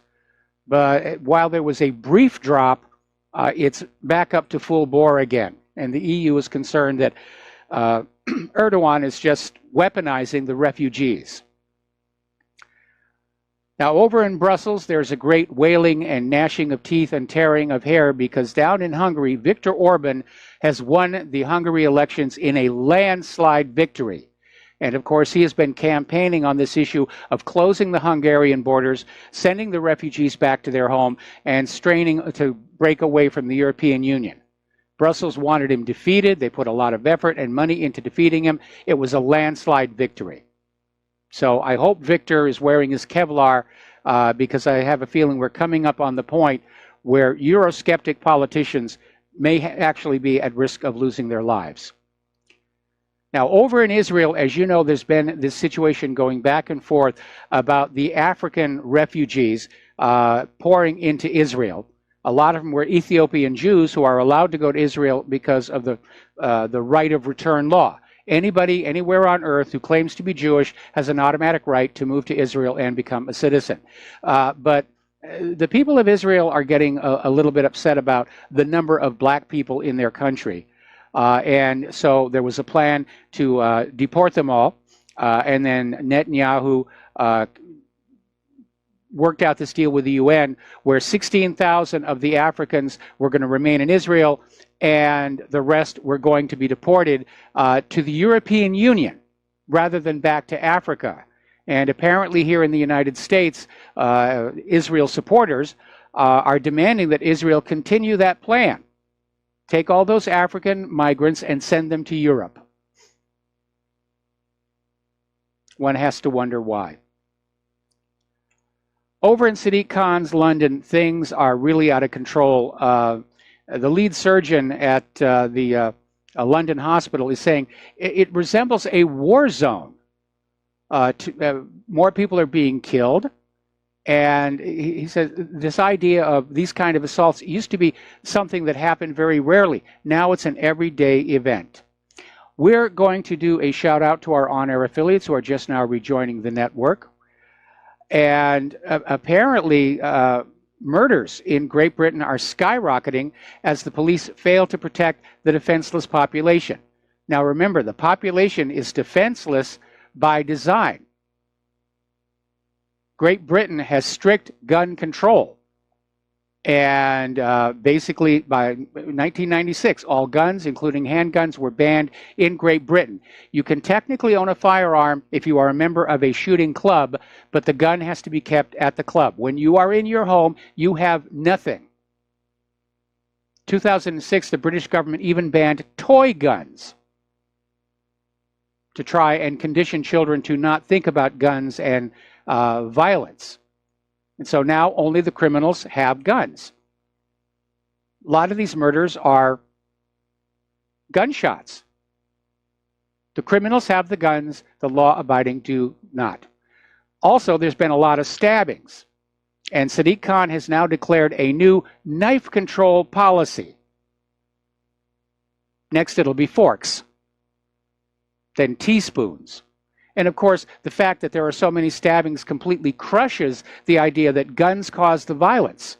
No, if the guns are banned, those predisposed to violence will in fact use other things, like knives. And so now Sadiq Khan is going to ban non-kitchen knives, which means, again, the criminals will be armed and the law-abiding will not be. Getting on back to the YouTube shooter, article that came on out of Reason.com, looking at this lady's videos, it's obvious she had issues. And looking at her videos, they're cringy, they're disturbing. I want to know if this lady was on prescription antidepressants. And by the way, the videos are all being taken down, especially the one of her doing squats in front of the flag of Israel. So why has the YouTube shooting sort of gone away from the corporate media, which normally loves to parade mass shootings to support the gun grab? Well, in this case, the shooter wasn't a white male. And one of the big issues for the gun grabber agenda is to try and claim that white males are at the top of the oppressors list, that they're the dangerous ones. They should be disarmed. Nope. She was an Iranian woman. There were no children involved, and without children, you can't tug at the heartstrings of a gullible American populace. And finally, of course, she didn't use an AR-15. It was just a handgun. And, you know, who cares about that? We're after those AR-15s. We've got to disarm the American people so they'll do what we tell them to do. But according to the FBI, only 3% of gun homicides were committed with any kind of rifle in 2016. AR-15s are not a weapon of choice for criminals. They're the starring role in these false flag shooting incidents because that is the weapon the government wants to take away from us so that we cannot stand up to them, especially as they come to herd our children off to World War III. Now, over at Woodland Park High School, they had a student walkout in support of the Second Amendment. And I'll bet you did not see that on the corporate media, did you? Over in Seattle, police are taking advantage of the new extreme risk law where police are confiscating firearms from residents based solely on somebody saying, I think this person might be a danger.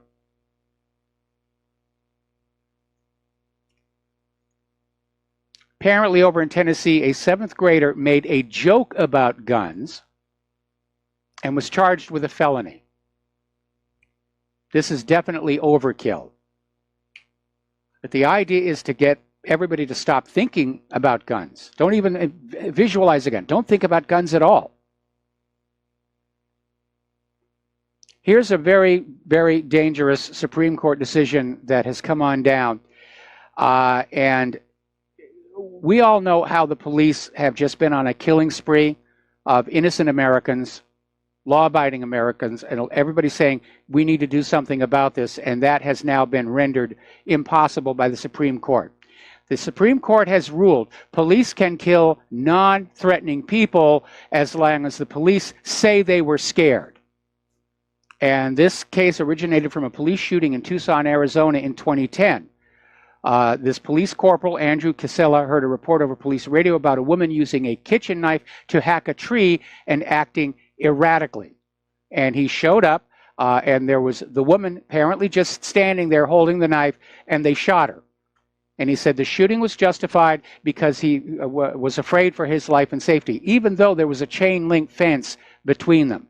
And that is a very, very dangerous Supreme Court decision. It actually reminds me, believe it or not, of this segment off of South Park, where these people are out there hunting, and even though hunting is illegal, every time they see an animal, they scream, "It's coming right for us," and then they shoot it. Because apparently the exception to the no hunting law is that you can shoot an animal that's directly attacking you. Life imitates art. We're now in the same place. The police can shoot anybody and say, "Oh, I was afraid of them." It's not really very good for the image of the police to be afraid of so many people. Story coming out of IntelliHub. The real goal of eliminating the Second Amendment is to obliterate the First Amendment and enslave us all in a web of propaganda. And they're already trying to do that. They're at war with the independent media. Because it's the independent media that stands up and says, "Hey, wait a minute, that so-called gas attack in Syria looks like a false flag. You're being lied and tricked into yet another war." Corporate media won't tell you that. That's not their job. Their job is to sell you that war. Their job is to sell you a new car. Their job is to sell you a new tax or a new policy or a new president, which they failed to do in 2016. They were wholly on board with the Hillary Clinton campaign. And this is even scarier. This is Rush Limbaugh. And apparently Rush Limbaugh had a caller into his show who was a teacher in Los Angeles. And basically, the teacher was saying that she was told not to teach the U.S. Constitution in social studies because the Constitution contradicted the state-approved textbook too much. Now, remember, we were talking about this back in relation to Common Core, where Common Core is teaching a very perverted version of the Bill of Rights to young people. So people are coming out of Common Core education with a very distorted idea of what the Bill of Rights actually says. This is brainwashing, plain and simple. This is exactly what the Soviet Union used to do to their children. And now it's happening right here in our country. Now, over at Cedar Creek Intermediate School, there's a teacher 6th grade, Julie Marburger, and dealing with the classroom violence and the inattentiveness and the poor academic performance. And she is saying the problem is primarily parents who coddle and enable their kids. There's no discipline, there's no teaching of values, and it's not entirely the parents' fault because of all these child protective laws that have been passed that say that if you spank your child, you could be arrested for child abuse. You could have your child taken away. What a mess they have made of this country. Now, last week there was a story involving the first transgender weightlifter, and its name was Laurel Hubbard. This is a man transitioning to a woman, has a 25% physical advantage over all the other competitors at the Commonwealth Games because of her previous male life. She was allowed to compete. And they're basically saying, Otago University professor of physiology, Professor Alan Heather, said, a man transitioning to a female has physiological advantages that they take into their new female life. So this man becoming a woman went in there, but the story actually has a happy ending because this man turning into a woman was already winning the weightlifting championship when it decided to try for a new world record and basically suffered a massive injury to the elbow. And so one of the real biological women won the gold medal. And I think that's a good outcome. This idea of having transgender men who think they're women, compete against women, that is simply not fair. It makes a mockery of female athletics. It's not fair to all those women to allow men to compete against them. It simply isn't. Now, getting on back to billionaire George Soros, remember the Ferguson demonstrations? Apparently, Soros spent $33 million bankrolling the Ferguson demonstrators to create an echo chamber and drive national protests. In other words, all of this was bought and paid for. It wasn't a real, genuine grassroots protest. It was a rent-a-mob or rent-a-ruckus. Now, Great Britain, right after the Skripal fiasco, has a new embarrassment on their hands. Apparently, the British government has said for the first time that members of the Libyan Islamic Fighting Group, which is suspected to be behind the Manchester bombing, were likely among those the British government supported in Libya to topple Muammar Gaddafi. This is called getting hoist on your own petard. And everybody's asking, what will be the blowback for the British government after this revelation that the terrorists who bombed Manchester were in the employ of the British government, at least back during the time of Gaddafi, and maybe to the current situation? Remember, governments love things like bombings. It scares the people. It allows the government to exert more authority. Now, over in South Korea, a court has sentenced their former president, Gun Hyo, to 24 years in prison after he was found guilty of corruption. We need a little of that here in the United States of America. Interestingly enough, they haven't been able to get her in prison because she's surrounded by thousands of her followers, and there's a concern that rioting and street warfare could break out. Now, as you know, over the last couple of years, there has been a disturbing pattern of biological researchers, holistic doctors, various other people with inside information on the medical industrial complex dying under questionable circumstances. So not too long ago, actually 7 weeks ago, there was this employee for the Centers for Disease Control and Prevention who went missing. His name was Timothy Cunningham. He left work early. He said he wasn't feeling well, and he went home and just apparently disappeared. They finally found his body partially submerged in water and mud on the west bank of the Chattahoochee River in northwest Atlanta. And they're out there saying there's no sign of foul play. Well, I would call that into question because his wallet and his keys and his glasses and his cell phone were still in the house. And apparently Cunningham had told his neighbor that the neighbor's wife should delete Cunningham's phone number from her cell phone. So was this guy a potential whistleblower? We'll be right back after these few words. Aloha, welcome back to our show here. And the latest word we're getting from Syria is apparently the USS Donald Cook is claiming that Russian fighter jets are harassing it, which means they're just flying around taking a look. Now remember, the Donald Cook was the ship that was absolutely shut down by Russia's electronic warfare aircraft in the Black Sea. And so my guess is that what Russia is planning on doing in the face of a cruise missile launch is they're going to shut down both those ships. This is getting really, really serious. All right, let's take a phone call. Roxanne in Texas, aloha. Welcome to the show. What's on your mind? Hi. I just want to go completely the opposite way and say, what if he's going to bring them all home, get them all out of there? What if?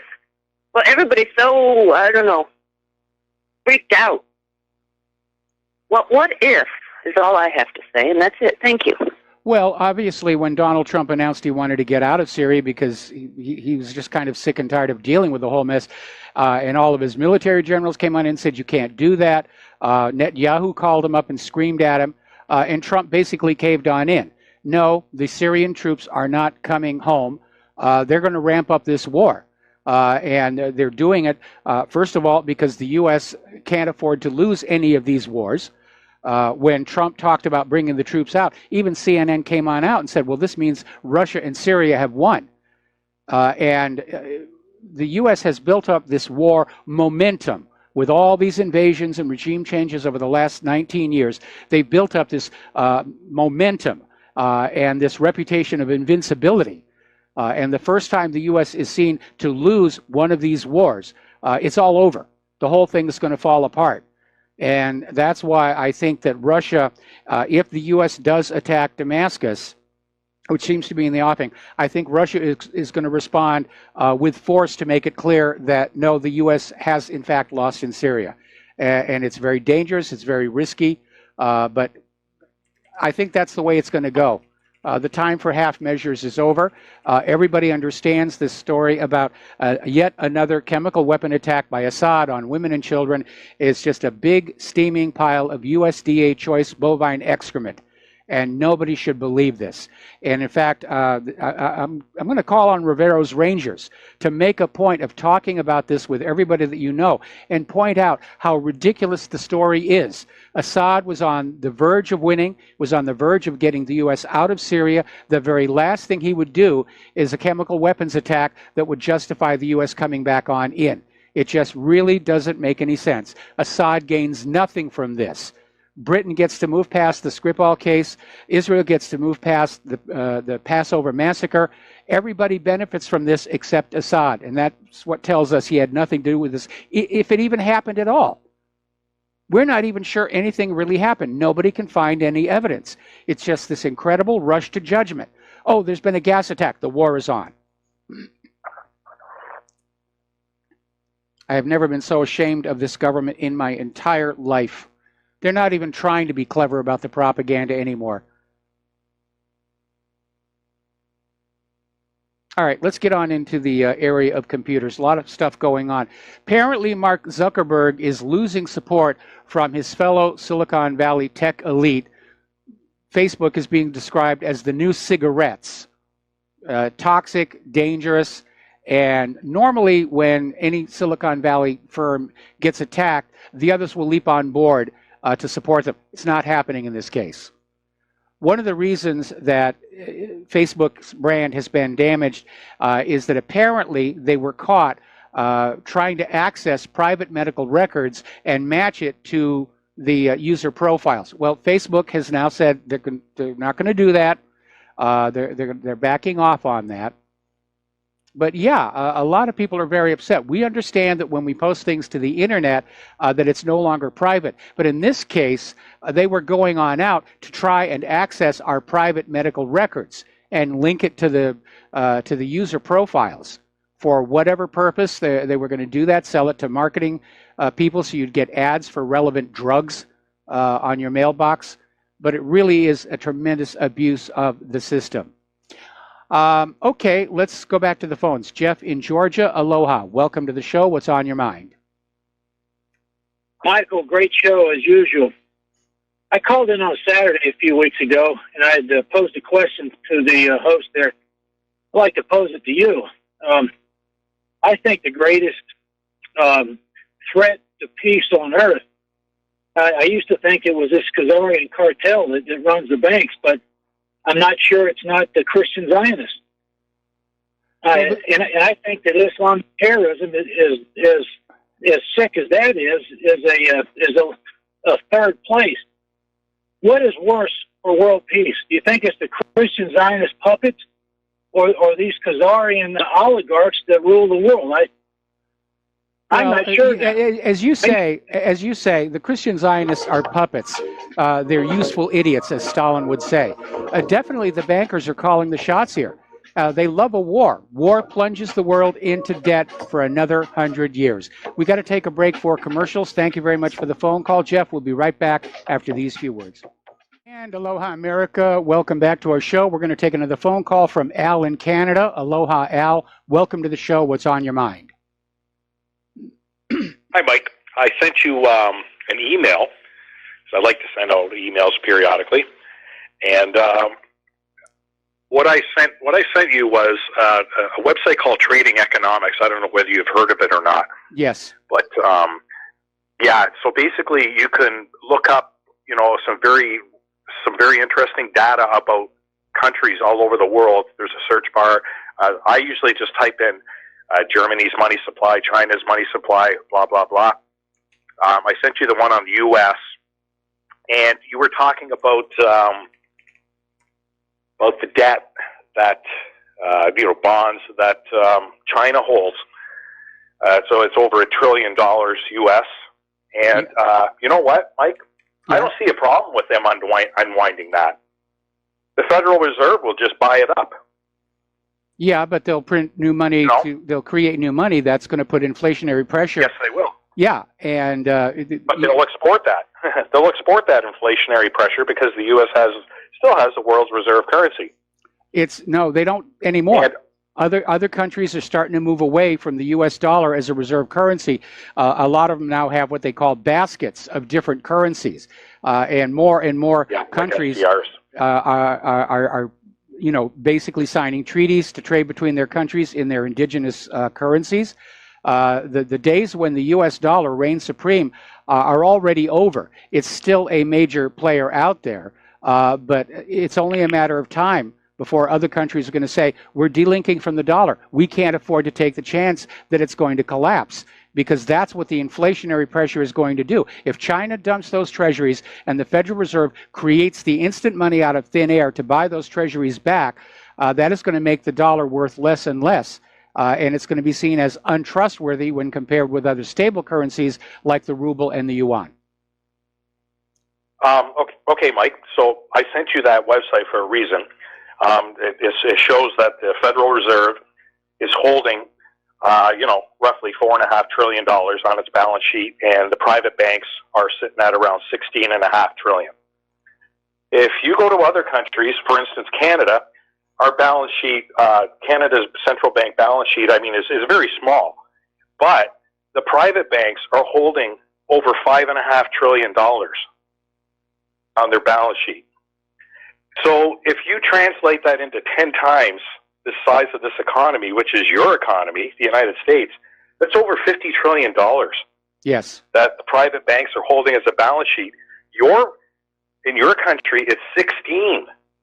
So honestly, who's the real banana republic here, the United States or Canada? It's a joke. What I mean? It is. Now, I don't know. Holy crap. Now, hang on. You're forgetting one thing, though, and that is that Canada's reserve requirements for their banks are much more stringent than the United States. And we have seen the reserve requirements get shaved back and shaved back and shaved back. The idea being, under this fractional banking system, that the banks were required to have cash on hand of a certain percentage of total outstanding loans. And that margin has been shaved back, and that's why the U.S. Cash on hand in these banks is so much less. They're required to keep less than the equivalent banks in Canada. Yeah, okay. But so if we look at another thing, for instance, private debt as a percentage of GDP, your country's at 200%, Canada's at 266. Both of our countries are in a mess. The most indebted nation on the face of the planet. Well, all the countries are pretty much in an economic mess because of private central banking. There are no countries that are debt-free and prosperous because it's not designed to be that way. No, it's not. And what makes it even funnier is if you look at it as a whole, the world, we all owe it to each other. It's a fantasy. It is. Built on, it's basically, well, if you do this, then you can have that. It's just an absolute fantasy. So, anyway, that's a great website. I love it. I punch in, a lot of different countries to try and figure out, how the world's really operating. And, Russia is looking pretty good with their debt levels. That's because Putin took direct control of their central bank. It's still privately owned, but it's now being managed by the Russian government so that the Russian public currency is managed as a public utility. And by the way, it was when Putin did that he went right to the top of the U.S. does not get a Christmas card list. Yeah, and got kicked out of the G8. Yes. Which would happen to any other country that pulled such a stunt. Yes. There's always the Comer report, right? Galandi's suing, on the behalf of people of Canada, the central bank. It's never going to go anywhere. No. Because even if the government tried to pull that crap, we'd be out of the G7. We'd be ostracized. We'd be just like Russia. Well, right? it's all going to come apart. They can't keep this facade up. When you're talking about trillion-dollar deficits by 2020, and we don't really know what the U.S. government debt is. We're being told it's around $21 trillion, but that does not include unfunded mandates. Something's going to break at some point. We'll be down in Zimbabwe territory, walking around with paper notes in our pocket that say $100 trillion on them, and at that point, the U.S. dollar will be worthless, and nobody will want to use it for trade. Yeah, it's not good. But anyway, you have a great show, Mike. Like you were just on fire. It was great. I appreciate your time. Thank you very much. All right, thank you very much. Let's switch over to James in Ohio. Aloha. Welcome to the show. What's on your mind? Hi. Well, as far as the impending attack on Syria, I think, well, I have 2 points. The impending attack on Syria, I think all you have to do to understand why Trump is defecating on his base is look at the genotype of his kids and his future grandkids. Number 2, the gas attack. Apparently, it was a simple matter of mistranslation, semantics, things involving the difference between translation and transliteration. Reuters is just coming out. Apparently the official Syrian War Relief Agency mistakenly sent to Duma a shipping container full of canned refried beans. So the poison gas thing was. I saw a little bit of humor in the wake of survival pressure was a good thing. So yeah, anyway, I think you're right. That's all I got for you. I got to finish getting drunk after today's news. Yeah, I heard you on that one. Unfortunately, I can't follow suit because I have to do Jim Goddard's show, and then I got to take Claire over to the big box store and stock up on storable food in advance of the war. All right. There's always tomorrow. Yeah, there's always tomorrow. All right, James, thanks an awful lot. We're going to let you go. Getting on back to the news here. Apparently, YouTube could be fined for billions of dollars for illegally collecting data on children under 13. Apparently, there is a law saying that you can't do that. There's a bill called the U.S. Children's Online Privacy Protection Act that says that you're not allowed to collect personal data on people under age 13.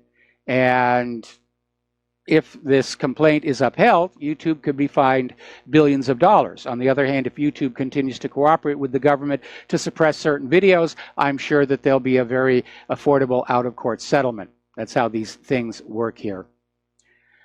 Out in California, the same Democrat who authored the law that eliminated non-medical vaccine exemptions is at it again. State Senator Richard Pan, 52-year-old pediatrician and Harvard graduate from the Sacramento area, has introduced Senate Bill 1424, which states in part, this bill would require any person who operates a social media as defined internet website with a physical presence in California to develop a strategic plan to verify news stories shared on its website. The bill would require the plan to include, among other things, a plan to mitigate the spread of false information through news stories, the utilization of state-approved fact checkers to verify news stories, providing outreach to social media users, and placing a warning on a news story containing false information. In other words, censorship. You want to put a warning label on news saying it's false news. Let's start with all this coverage about this Syrian false flag. Let's start with Fox News. Fox News just came on out and said their polling is showing 63% of Americans favor an attack on Syria following the gas attack. I don't believe that. I absolutely find that unbelievable. And the thing about propaganda, if it isn't believable, it's not going to work. And what Fox News is trying to do is rely on the herd instinct of the sheeple. If we tell them that the vast majority of their friends and neighbors favor this attack, well, they'll just stop bleeding and they'll go along with it. No way in the dark regions. Now, PayPal has ended their donations to an animal rescue facility in Syria over the sanctions.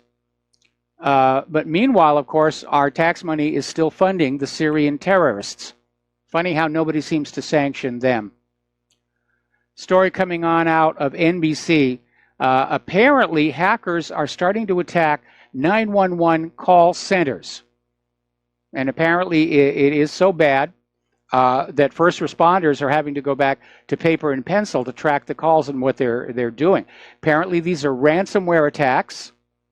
And apparently in Henry County, Tennessee, the hackers shut down the center's dispatch system and demanded more than $2,000 in Bitcoin to turn it back on. And apparently Henry County basically refused. And they're using paper and pencil while they rebuild the system. And I think that's a good thing to stand up to the hackers. The problem is if anybody gets lost, if anybody dies because they weren't gotten to in time, or they weren't gotten to at all, then those hackers need to be tracked down and charged with manslaughter. And again, where is the NSA in all of this? We were told that all the vast sums of money going into the NSA was so that the NSA could protect our IT infrastructure. Where the heck are they? Has anybody seen the NSA actually do anything? Or are they just sitting in those data centers full of stolen amateur porn and abusing themselves all day long? Now, apparently over in Europe, in the Netherlands, hackers have taken over this NATO bunker. It's been abandoned. And they've turned it into a cyber warfare center with which they've gone after the organization's Spam House. Now, Spam House, for those of you who don't know, is a website that basically identifies and tracks servers guilty of sending spam all over the world.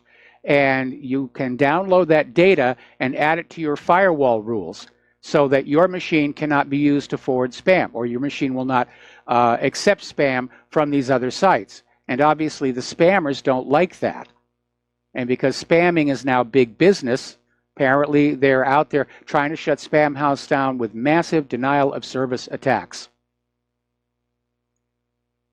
The internet has become weaponized. It's a battlefield. Now, one of the latest developments for these gaming boxes, and I'm coming here from an area less than well informed because I don't play computer games. Other than flight simulators, I don't play computer games. But apparently there is an issue where people, along with playing the games over the internet, are also able to talk with each other. And apparently this mother in London was sitting on the sofa next to her son Tyler as he was playing this game Fortnite, and apparently they were using the TV speakers rather than the headphones, and she heard this unidentified man basically propositioning her son with highly suggestive talk. So you may want to think about having your kids going back to just single-player games, because the pervs are taking over the internet along with the propagandists. Actually, you should limit the computer games anyway. Kids are becoming too dependent. They're becoming addicted to the electronics, and they need to basically get on out to that real world again. Anyway, it is still snowing, even though it's April. Kansas City is getting more snow. They're expecting even more. Washington State's winter has not really left. They still have snow. There were flurries over the city of Seattle and the surrounding suburbs. And of course, there's still snow up in the high mountain passes. Story coming out of the New Jersey Herald. The spring snowstorms aren't over just yet. And apparently the White Sox home opener had to deal with snow. There's concern that the Boston Marathon may be disrupted by the snow. Apparently 18 inches of, here's an interesting story. This came out of YDR.com, and it's talking about snow in April. Yes, but 18 inches fell in 1894 in central Pennsylvania. And this is the new spin we're getting from the carbon Nazis. Hey, snow in April is no big deal. It's happened before. It happened back in the 1800s. You know, it's no reason to doubt human-caused global warming. But you need to remember, back when climate disruption was still being called human-caused global warming, the claim was that snowfalls were a thing of the past. So yes, it is significant that there is snow in April. It is significant that the much ballyhooed claim that global warming would lead to no more snow was another outright lie. It's a scam. How many more times do you have to be lied to before you're ready to stand up and say, you are lying and I am not listening to you any longer? Lies on the corporate media, lies on the corporate media commercials, lies on the pharmaceutical commercials, lies coming from the White House Situation Room, lies coming from Congress. We live in a world of lies. We, the people of the United States of America, are the most lied to people on the face of the earth, and we need to acknowledge and understand that. Okay, apparently over in Europe, over in Italy, there is concern that Mount Vesuvius is showing signs of activity. It's a big volcano. It's the one that buried Pompeii. And if it erupts again, it's going to be a major, major problem. We're going to take a break for commercials. We'll be back after these few words. And aloha, America. Welcome back to our show, last segment of our program today. And Breitbart is now reporting on this has just gone completely ridiculous. Okay, because it doesn't matter how much hormones therapy you have, how much surgery you've had, in your DNA, you are still male. And that DNA gives you physiological advantages. It is simply not fair to the women who are competing as women. They're destroying the legitimacy of sports. It's no longer athletes out there being athletic. It's chemistry and it's surgery. It's a joke. It really is here. Now, I want to leave the show off today. I want to go back and recap what's going on in Syria. Over the weekend, there was a claim that there's been a chemical weapons attack in Syria. Russian chemical weapons experts are not able to find any evidence it actually happened. Red Crescent isn't reporting it. Red Cross isn't reporting it. The local hospitals are saying they have not received any patients exposed to chemical weapons. The only source for this claim is the white helmets, which have been caught fabricating evidence of Assad's chemical weapons attacks in the past. The story simply doesn't make any sense. Assad has all but won this war. There's no reason for him to do the one thing that would allow the United States to go back into Syria and attack him, which looks like it's going to happen. And my guess is they're probably going to go right for Assad himself. They're going to attack Damascus. And again, Assad gains nothing from this.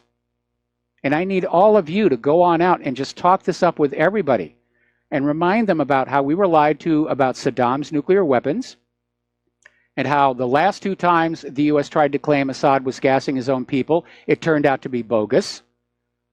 You need to remind them that only a month ago, Syrians and Russian experts were saying they had intelligence that there was going to be a false flag chemical attack to justify a renewed U.S. aggression in Syria.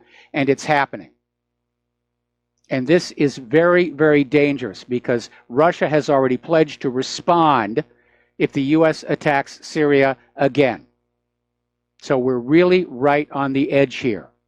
And this could spiral totally out of control. When you have people like John Bolton as the National Security Advisor, this guy is just itching to hit that red button.